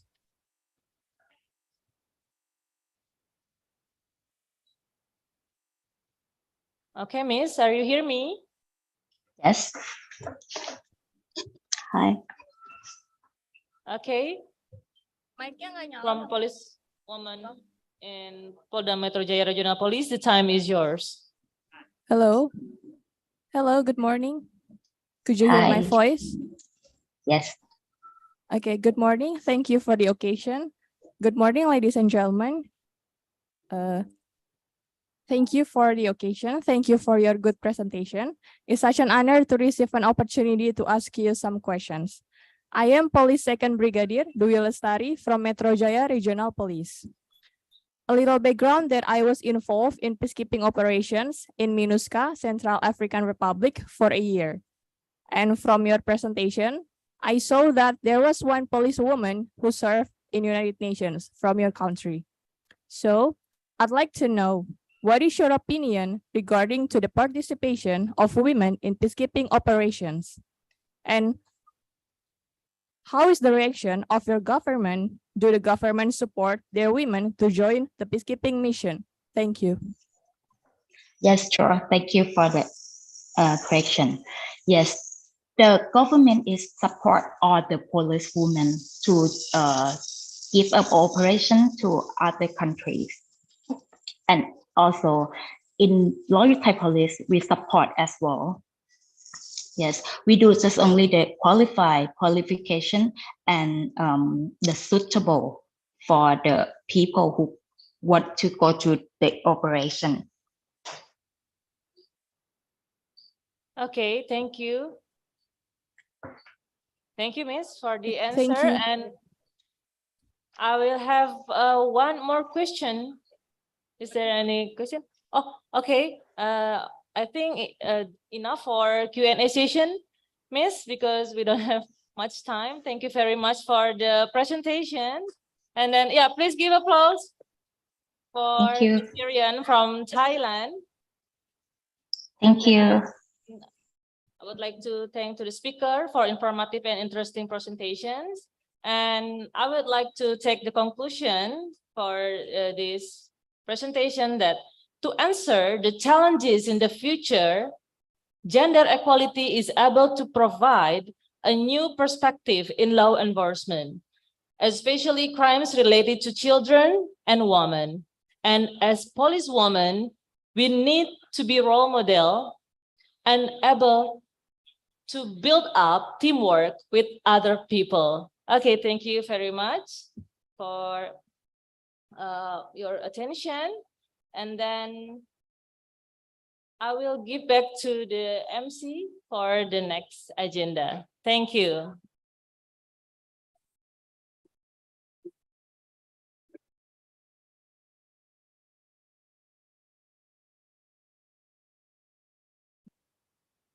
Thank you very much, and let us give a round of applause for all of us today. I will say thank you to all speakers from ICTAP and Thailand, and also thank you to our beautiful moderator who has guided this session amazingly. Now we are going to the last session, the presentation session from Indonesia and Malaysia. And for guiding this session, will be guided by Police First Brigadier Niluh Gedenanda Eskom. Let us give applause for her. Thank you very much.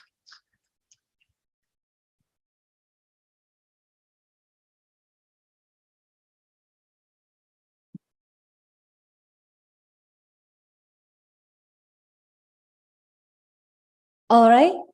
Good morning, everyone. Assalamualaikum warahmatullahi wabarakatuh. Ladies and gentlemen, welcome back again to the International Association of Women Police, Road to Women at the Center Stage of Policing. I would like to say thank you very much for the all participants that still excited to join with us right now. And today, I'm Nanda Nyuswari as the moderators of today's session. Now we're going to the panel session. It's about gender mainstreaming in policing, myths or facts, from our excellencies, Professor Dr. Andus Miliala, MSc, MSc, PhD. He has a lot of experience as a professor at University of Indonesia, Police Science College, Ministry of Justice and Human Rights, and a few years later, he was active as a member of the Ministry of Law and Human Rights Correctional Advisory Center in 2008 until 2021, as a commissioner of the National Police Commission, 2012 until 2016, as a member of the National Narcotic Agency Expert Group in 2021 until now, and also as a deputy chair of Lemhana Strategic Center Alumni 2021 until now, and chairman of the Integrated Forensic Center at the University of Indonesia in 2021 until now. So I'll be checked first. Professor Adrianus, do you hear me? Yes, clearly. All right, thank you. So please, Professor, this screen is yours. Thank you very much, ladies and gentlemen. Good morning, everyone.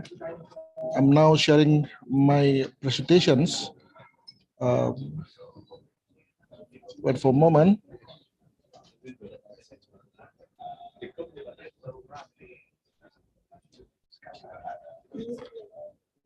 All right. Okay, so good morning, everyone.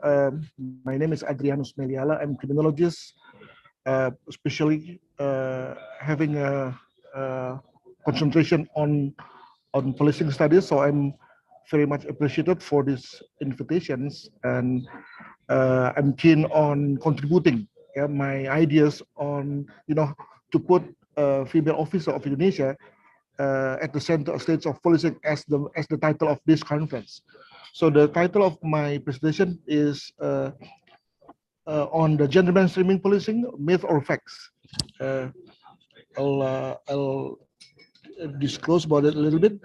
So here we are. So for me, gender mainstreaming is very important because in terms of this concept, it actually underlies everything. Yeah, I heard from the previous presentations, we talk about leadership, we talk about program, we talk about strategy, but actually, if we talk about gender mainstreaming, it's actually above everything that have been said by the previous speakers. Actually, yeah, because in the concept of gender mainstreaming, there is a value, there is a mission, vision, a program, strategy, activity, as well as skill set, which were originally genuinely cultivated by the female officers. So if we can develop gender mainstreaming in the police organization, such as Polri, then actually we have built everything basically. Yeah. So it's up to you now whether we want to emphasize upon a chip in partial fragmented ideas, or introducing a global package ideas on in terms of the putting the women as a female officer as the center state of policy. So that's actually my idea in terms of this. So in terms of this, then actually in terms of the importance of the gender mainstreaming, I think it is actually equal to the big ideas as we have developed at the moment. For example, the law enforcement, human rights, green environment, good governance. Yeah, it also has been developed by the police or by the bureaucracy in Indonesia, for example, in general, within the public entity such as the police. Yeah. So do that, then ideally speaking, that gender mainstreaming should be reflected in two senses. Yeah. Because otherwise, then it's difficult for us to see where about the gender mainstreaming is. So it has to be reflected in the vision of police organization, and also it has to be reflected in the mission of the police chief. Yeah. So for me, the police organization such as Polri must declare, the profile of gender mainstreaming, which is about to be pursued. So it has to be stated, declared in the, for example, in the Renstra, Renstra of the police, for example, for a certain period of time. Then on the other hand, then the police chief should elaborate the vision as stated in the Renstra into strategic plans. Yeah, so by doing that, then we can have simultaneously two ways that this goes hand in hand in terms of the gender mainstreaming in policing. Well, what about what about that the possibility of the gender mainstream in policing cannot be reflected in those two situations? For me, it's possible that, but however, to be honest with you, that it will be messy. It will be not ideal if mainstreaming effort is conducted bottom up or through upscaling efforts. Well, ideally speaking, it's difficult for us to have, for example, the vision of the police organizations that stated clearly in terms of the mainstreaming, the general mainstreaming. So we have to be realistic, and then upscaling the idea of gender mainstreaming from the bottom to up. Yeah, but let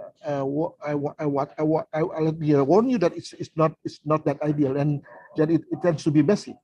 The top-down mechanisms combined by a programmatic cascading scheme would produce optimum result.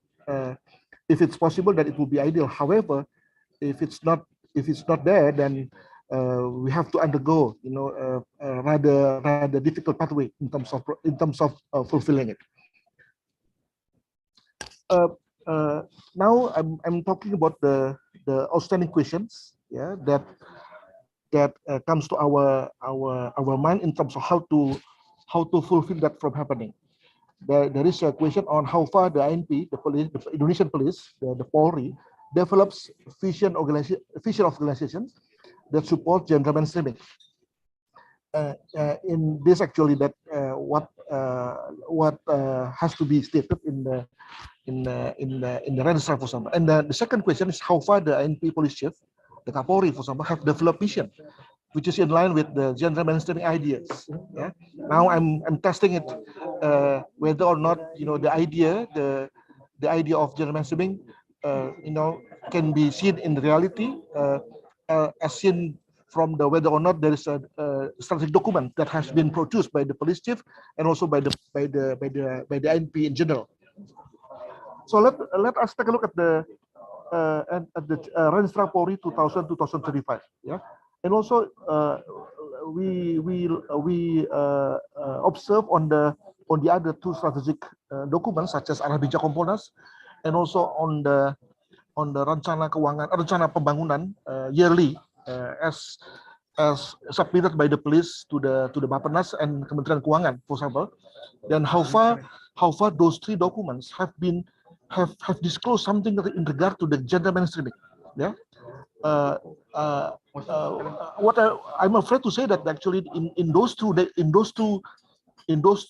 strategic documents, it's rather difficult for me to find something in regard to the gender mainstreaming itself. So here there is some kind of paradox. In ideally speaking, we want to emphasize upon the gender mainstreaming in policing, so that the expertise of the female officer can be optimally cultivated, and also the sensitivity of the female officer can be also experienced by the public. But on the other hand, there is no item specifically mentioned about the gender mainstreaming in those three strategic documents. Now I'm talking about the second question on how far the INP police chief, Kapolri, has specific vision regarding enhancing gender mainstreaming. Now let us scrutinize the documents on precision. There are several programs, several strategies, several also activities, and it's also difficult for me to find specific items that discussed the issue relating to gender mainstreaming. So again, there is kind of paradox. We mentioned about the importance of gender mainstreaming in policing. However, on the other hand, there is no specific programs developed by the police chief in terms of that. So the question is that without sufficient strategic modalities, without no specific items mentioned in those strategic documents, so the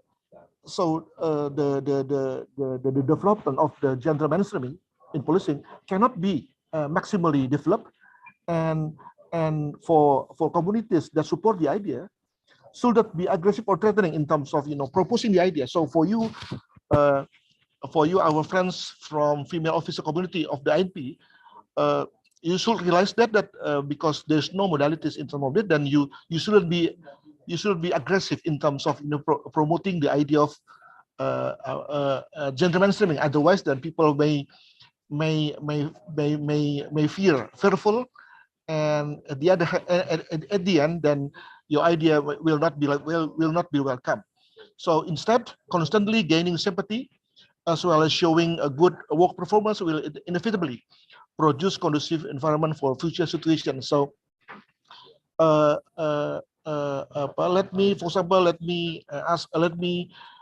take you to the example of how your friend from the feminist activists, for example, becoming attracting less sympathy from the public in general because they are too aggressive, they are too threatening, and then at the end, what they offer, that is the big role of female in the community cannot be welcomed by the public in general. So there is kind of a counterproductive idea if you are too aggressive or threatening in terms of promoting the idea.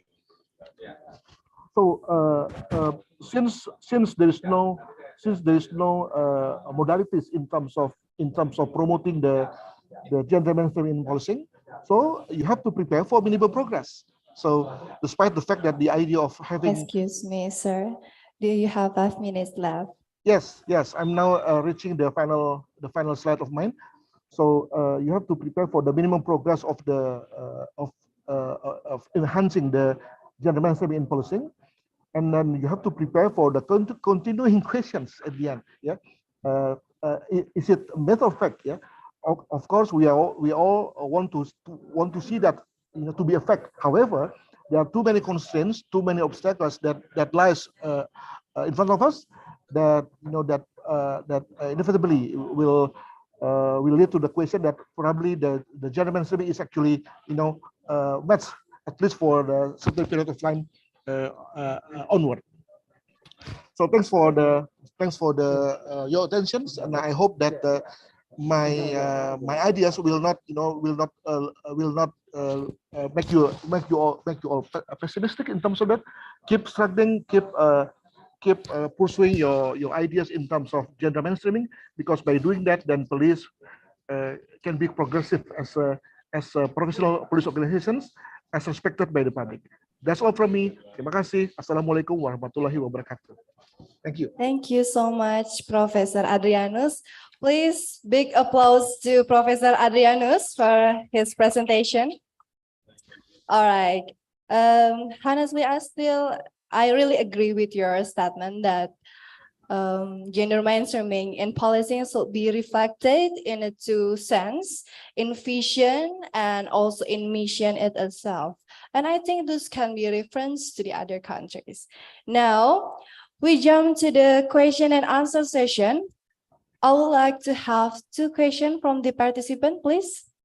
If you have a question.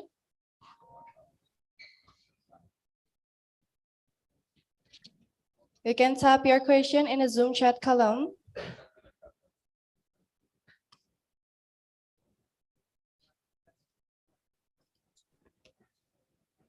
Is there a question?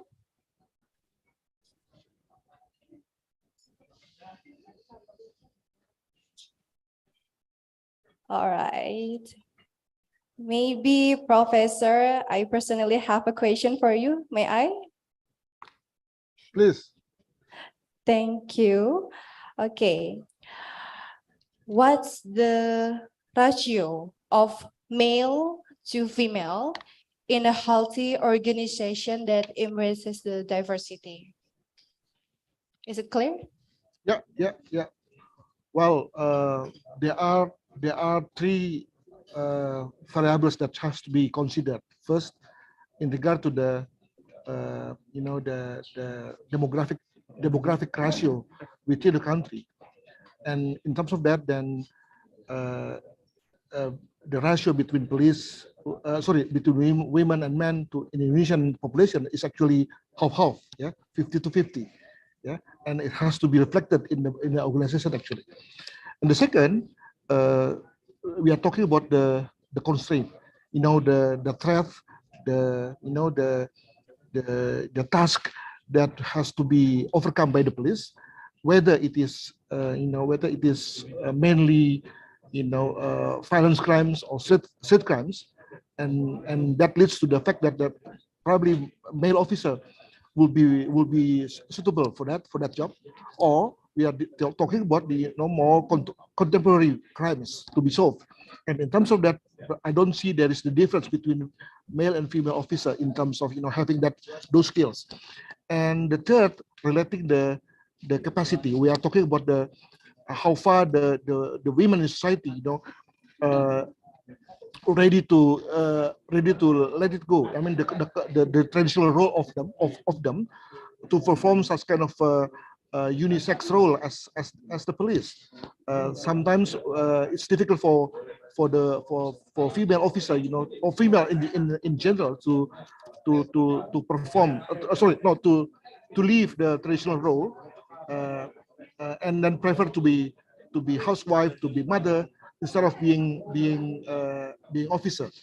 And in terms of those three, then I believe that actually there is the number or the proportion of the police or female officer within the organization, such as the police, such as INP, for example, has to be higher than this. Yeah, for me, number of 20%, 30% of the total population of the police is actually ideal for the INP. However, we are still a long way to go from achieving those percentage. So you are still struggling for that. And the idea of put the women at the center stage of the policing is actually very strategic. And the ladder to achieve that is actually to deliver the gender mainstreaming. However, as I said before, there is no modalities for you at the moment. Yeah, so we are still hoping, we are still dreaming that there will be modalities within the, for example, the Renstra Polri, the Arabija Komponas, or the RKP Polri for the coming years that mention specifically, clearly, explicitly on the how far the gender mainstreaming can be achieved in policing. Thank you. Thank you very much. So we're going to the second question, Professor, from Police Superintendent Christina Tara. Miss Christina Tara? Okay. Thank you. Please. Good morning, sir. Can you hear me? Can you hear my voice? Absolutely clear, Miss. Okay, thank you. Go on. Thank you for the occasion. I would like to ask you about what is your opinion about the gender mainstreaming at the INP nowadays? You said that the peg or just meat, and how to make real that the mainstreaming or gender mainstreaming in INP can be real. Thank you. Yeah, thank you. I think that the trajectory is there. Yeah, the path is there. There is kind of effort. There is kind of supporters. There is kind of curricula, and also institutions that becoming the backbone of the gender mainstreaming. However, it's not synergetic. Yeah, there is no synergy between those what I mentioned before. Yeah, there is no comprehensive formula, comprehensive strategy, comprehensive curricula. Yeah, where your capacity as a female officer can be seen, can be developed in the policing activities. So if there is kind of a comprehensive synergy, then I believe that I think the face of the police in general will be different totally. Yeah, if there is kind of suspiciousness of the society that the police is cruel, prefer to conduct such kind of a torture to the inmates, for example, then if that kind of gender mainstreaming can be pursued, then I think the suspiciousness of the people can vanish, yeah, can be eradicated. So so the problem is that how to develop that, how to improve, the capacity, the strategy, from the ideas, from just initial ideas into program, into reality. Now here we are. You need a strong leadership. You need a strong commitment from the top. Yeah, I'm saying clearly, bluntly, that you need a police chief that that mentioned about the gender mainstreaming in every occasion, in every speech that he has. Yeah. However, so far it's very difficult to find that kind of police chief that that's so eager in terms of promoting gender mainstreaming in policing. But still, don't be don't be pessimistic, ma'am. That sooner or later, you and also your colleague, can contribute in terms of promoting the gender mainstream in policing to be fulfilled. I don't know where, I don't know when, but it can be seen in reality. Thank you. Okay, thank you, sir. I hope our chief can make the gender mainstreaming is not only for policy, but it's make that the policy is real for our future. Thank you.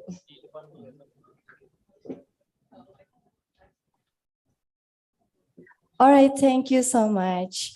So we still have one question, Professor, from Korlantas Polri. I will read them. I would like to ask you a question, sir. What advice do you have for Indonesian policewomen or other policewomen in another country who want to get the same right as a policeman? Do you get it, sir? Yeah. Okay. I'm a supporter of idea that there is no difference between men and women in terms of intellectuality. Yeah. Instead, I rather believe that actually women is a little bit more intellectual than men actually. Yeah.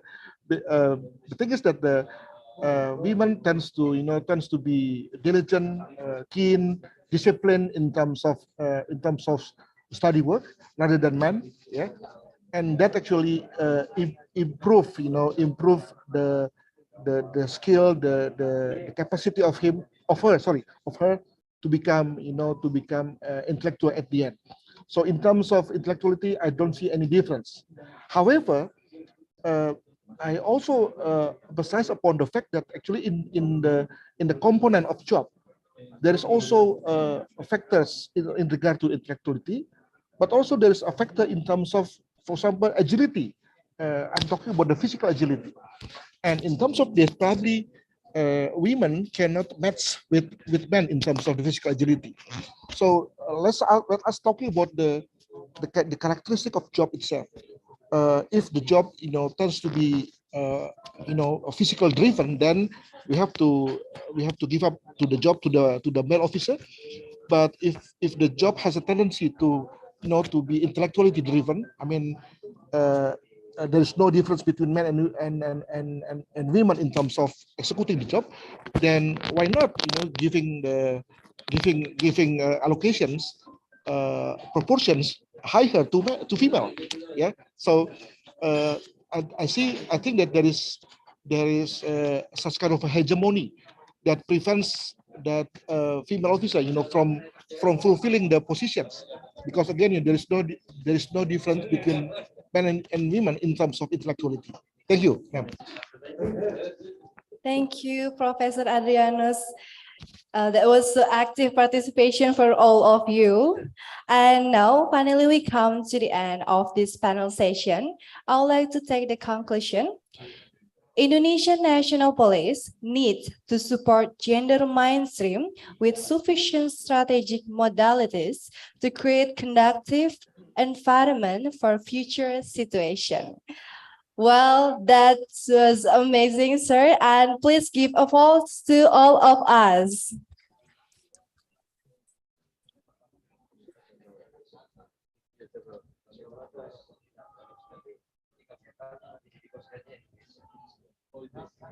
And now, we still have one speaker today.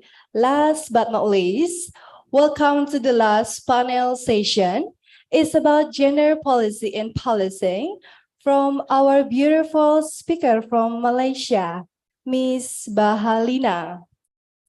Are you with us?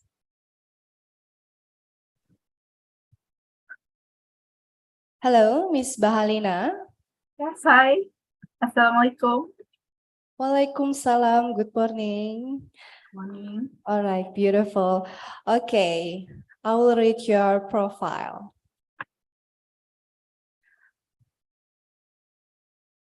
Police Assistant Superintendent Bahalina Binti Idris. She has started her career in National Service Training Department, Ministry of Defense, Malaysia, as a National Service Trainer for Physical Training Module in September 2005 until May 2008. In July 2008, she joined Royal Malaysia Police as a potential inspector and successfully completed her training in 2009. And she also worked as investigation officer, Criminal Investigation Department or CID in Besut Police District in 2009 until 2011. Investigation Officer CID in Dangwangi Police District 2011 until 2012. Investigation Officer CID of D11 in Kuala Lumpur Police Contingent in 2012. Litigation Officer, Prosecution or Legal Division D5 CID in Kuala Lumpur Police Contingent 2013 until 2015. And now she works as Officer, Prosecution or Legal Division D5. So Ms. Bahalina, the time is yours.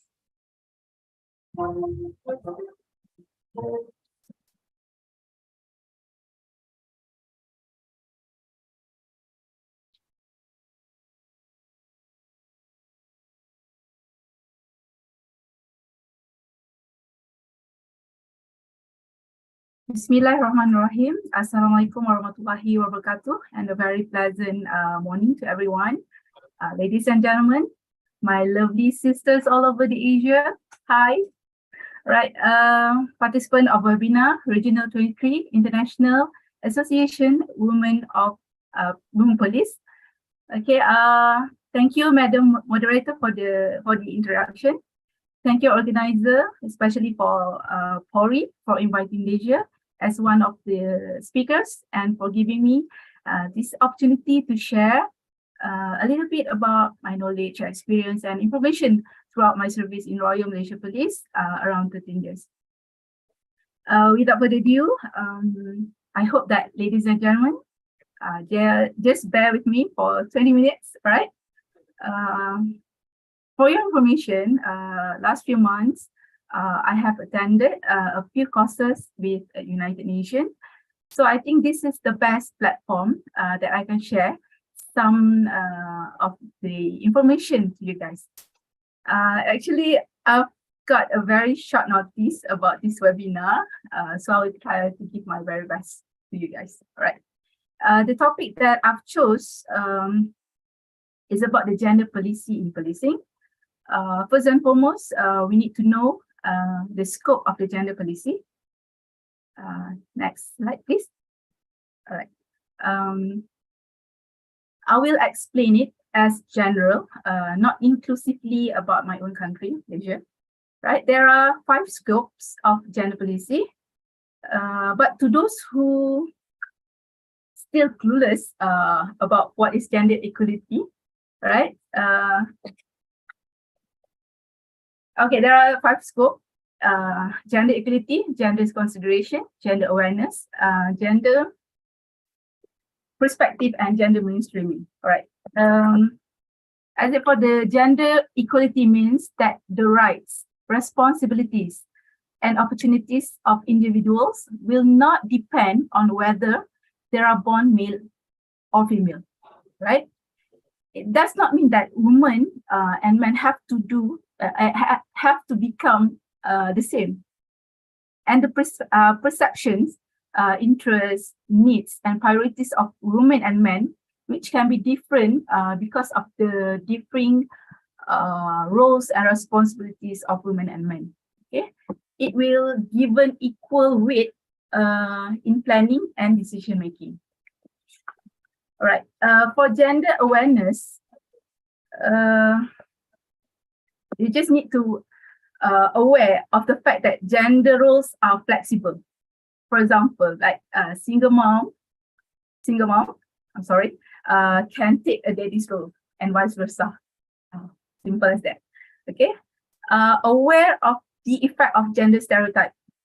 gender stereotype is like, for example, this is like probably always think that women just stay at home, right? Cooking, taking care of the kids, and men need to go to work and work. That's the gender stereotypes. And be able to form a relationship with peers or opposite gender and express emotions in relationship.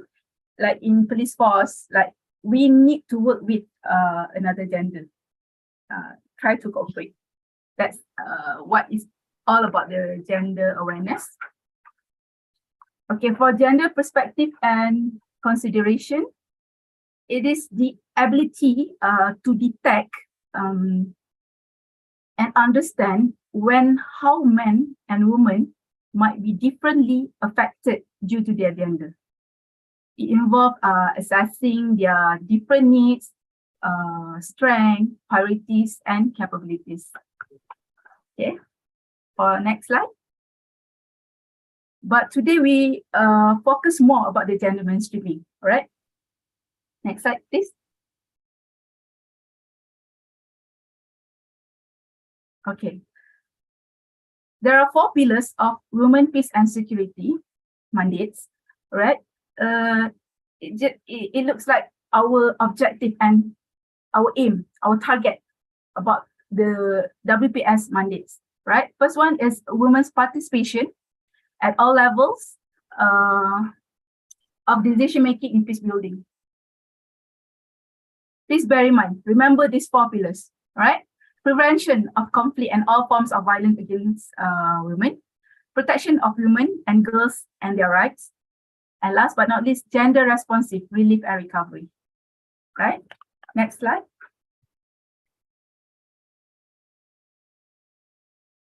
Okay, our focus is for gender mainstreaming, targeting for the next 10 years. Next slide. Okay, for your information, in 1995, the first ever gender mainstreaming had been implemented from Center to Beijing Platform for Action.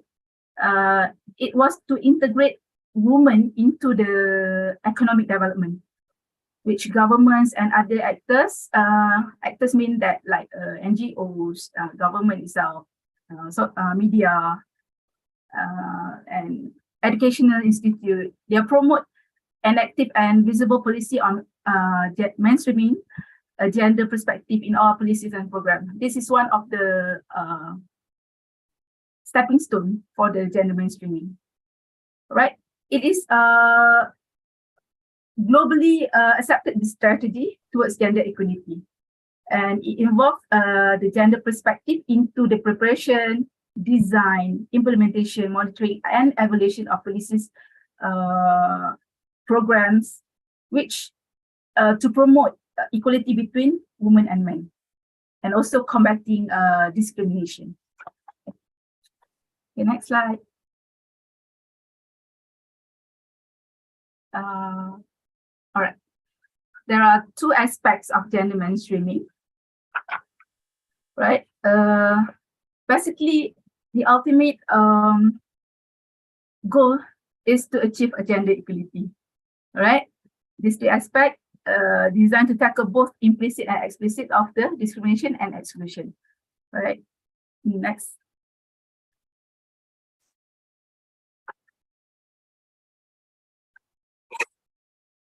Because there is a time constraint here, so I'll be a little bit fast so that you will not miss out the important parts. All right.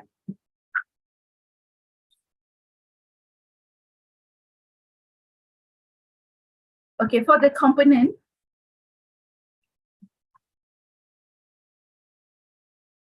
all right, for the staging gender mainstreaming, I think before this, previous slide. Yeah, components of gender mainstreaming strategy. This is our, what I've come up with the component, the strategy our goal is to have the gender equality, which is the strategy is a twin track gender. All right, the first one is the integration of women's and men's concern in all policies and projects. All right. And then the specific activities aimed at the empowering women. For example, in Malaysia, there are 2 social programs which Royal Malaysian Police have promote for women empowered through this program. The first one is what we call PROCAP, a society which involves wife of police officer and civilian officers, and also female officers.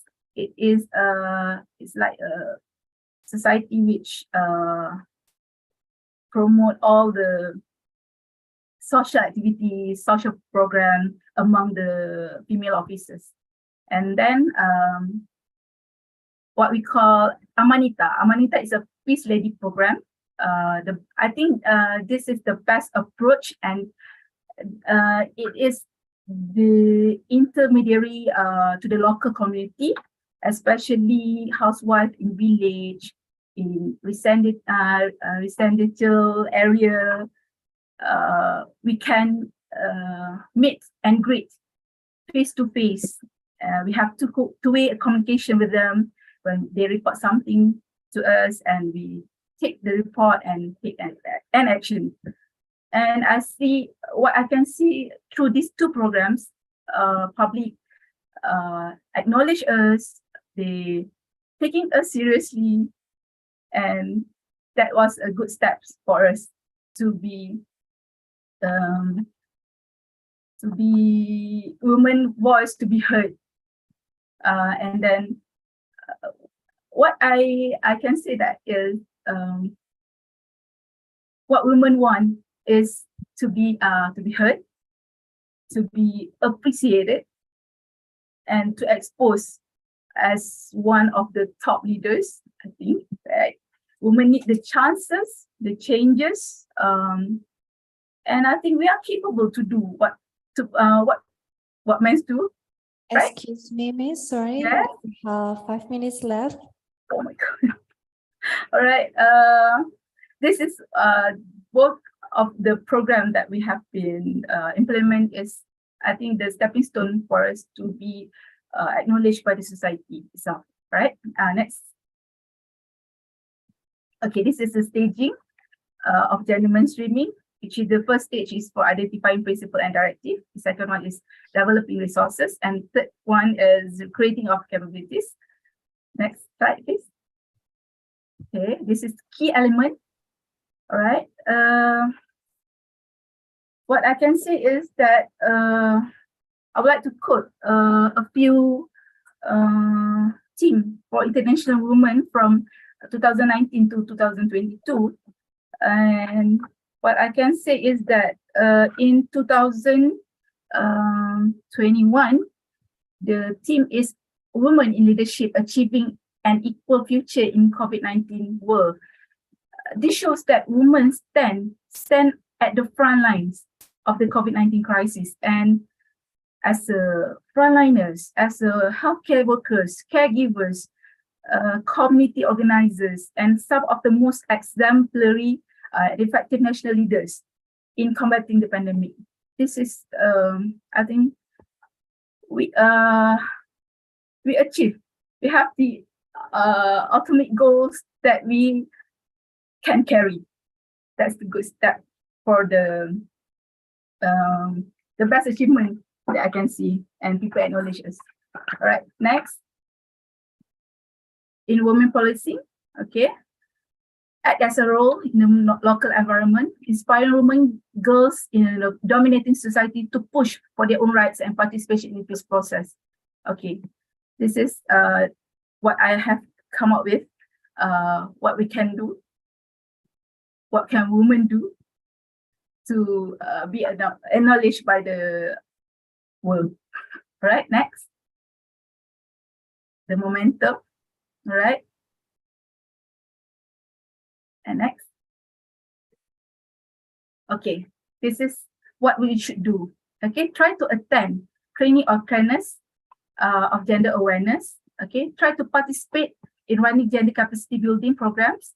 All right, and then oversee the dissemination of relevant tools, provide regular reports on gender activities, and serve as part of the resources to promote genders at all levels. Next. Okay. This is one of initiative to increase women participation. Okay. For example, in Malaysia, for the next year, there will be a new intake for female officer to participate in United Nations mission. That's a good step from RMP, Royal Malaysian Police. Okay. So equally, we have this. There should be a running 50-50 gender parity in training course, and we can encourage more registration for female officers, and inshallah, there will be a gender-related issues communicated for enrollment. All right, next. Thank you so much. Okay, thank you very much, Miss Bahalina. I agree with you that we know the percentage of police women is still low in some countries, and one of it to increase is encourage to register more female officer, right? So now we're moving to question and answer session for two participants.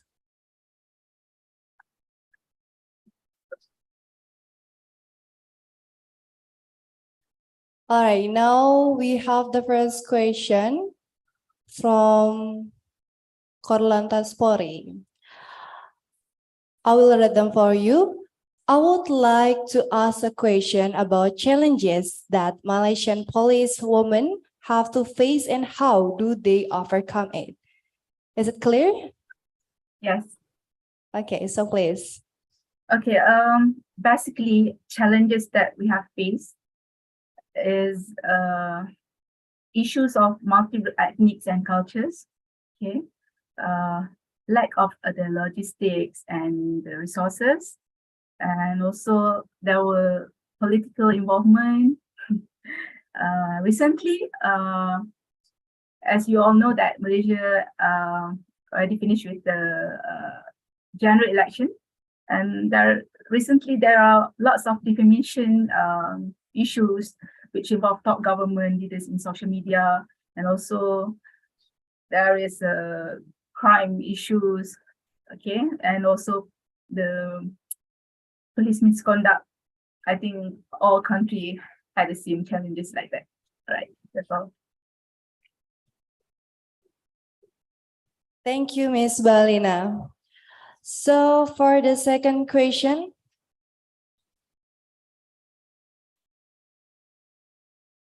okay, I'll be check on the chat Zoom.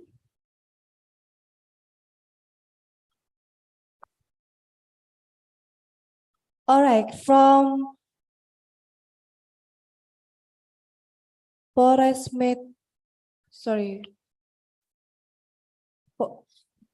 from Muluraya Subregional Police.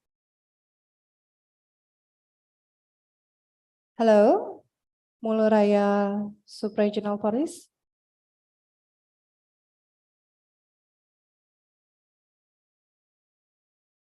Please to unmute.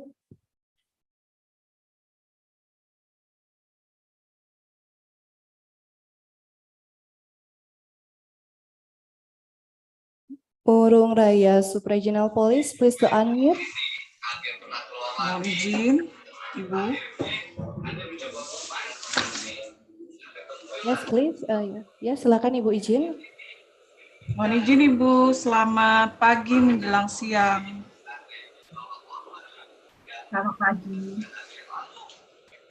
Di sini kami ingin bertanya, kami dari Polwan Polres Murung Raya, Polda Kalimantan Tengah, kasus kriminalitas apa saja di Malaysia yang sangat menonjol, terutama kasus untuk perempuan.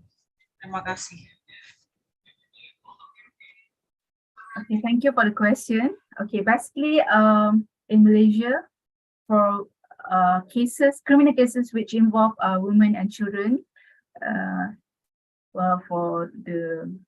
which involve sexual sexual gender-based violence, like rape cases, and then which sometimes they've been blackmailed through social media for the what we call it to expose their sexual activities. That is what we face for the criminal cases which involve women.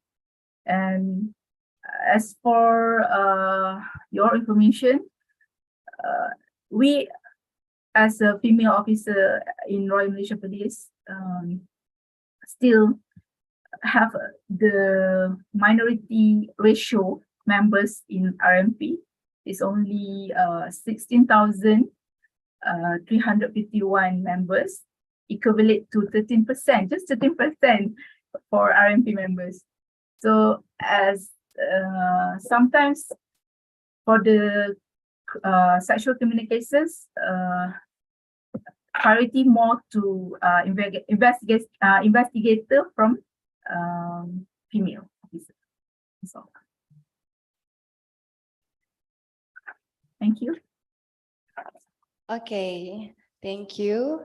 Ibu mohon izin apakah sudah clear, Ibu? Sudah mendapatkan poinnya?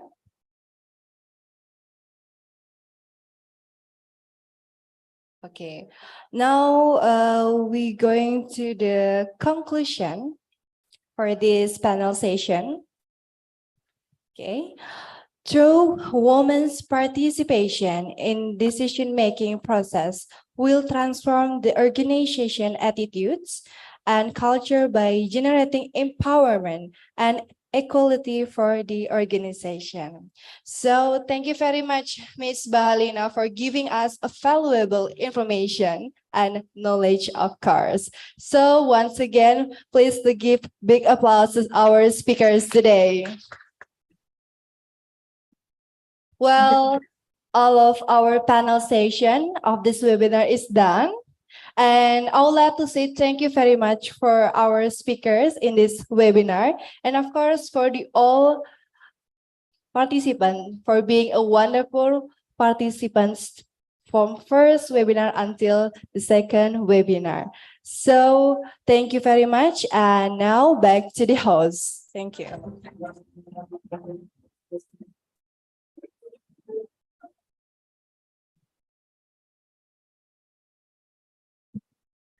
Wow, what a station! Give applause for all of us today. Thank you for the moderator for bringing the last station amazingly. And we also say thank you very much for all speakers from Indonesia and Malaysia for providing a valuable information in this webinar. And now, ladies and gentlemen, before we close this webinar, let us all rise to sing the Indonesian anthem, Bagimu Negeri.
Thank you. Please be seated.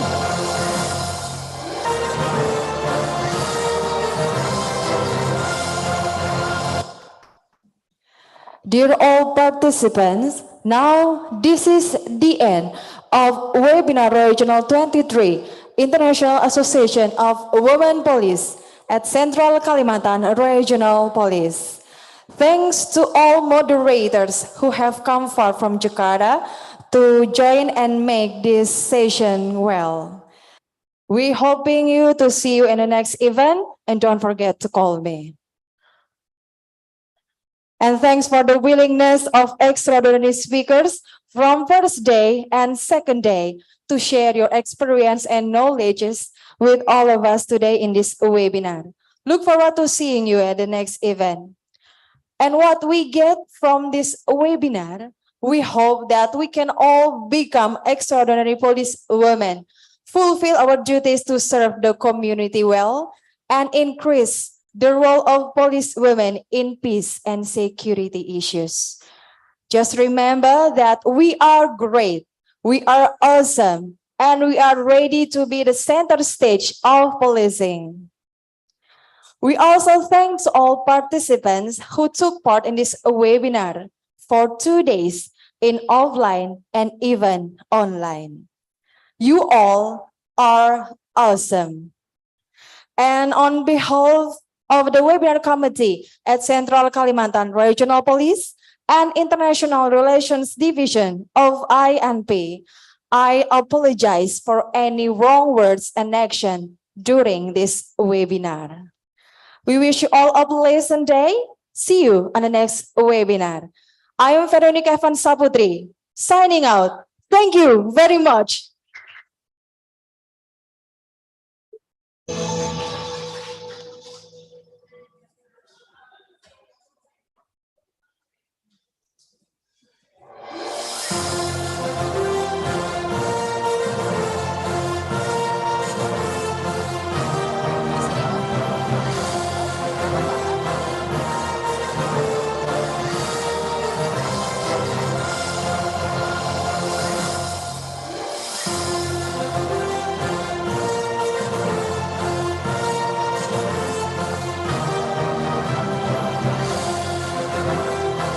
Mohon izin kita persiapan untuk melakukan foto bersama.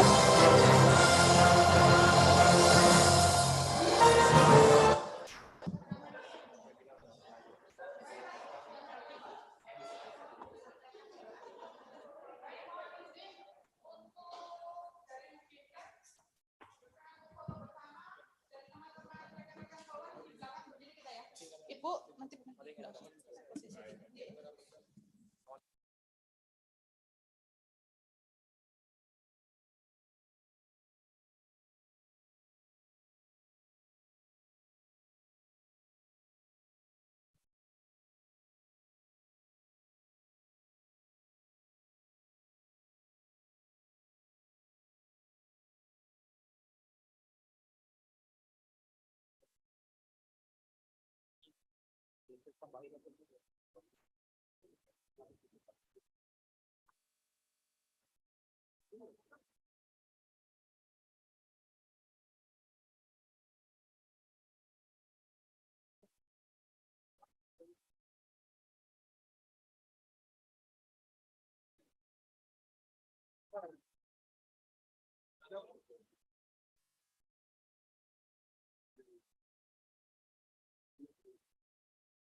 Mohon izin diinformasikan kepada seluruh partisipan, Zoom telah selesai. Terima kasih untuk kepartisipasinya.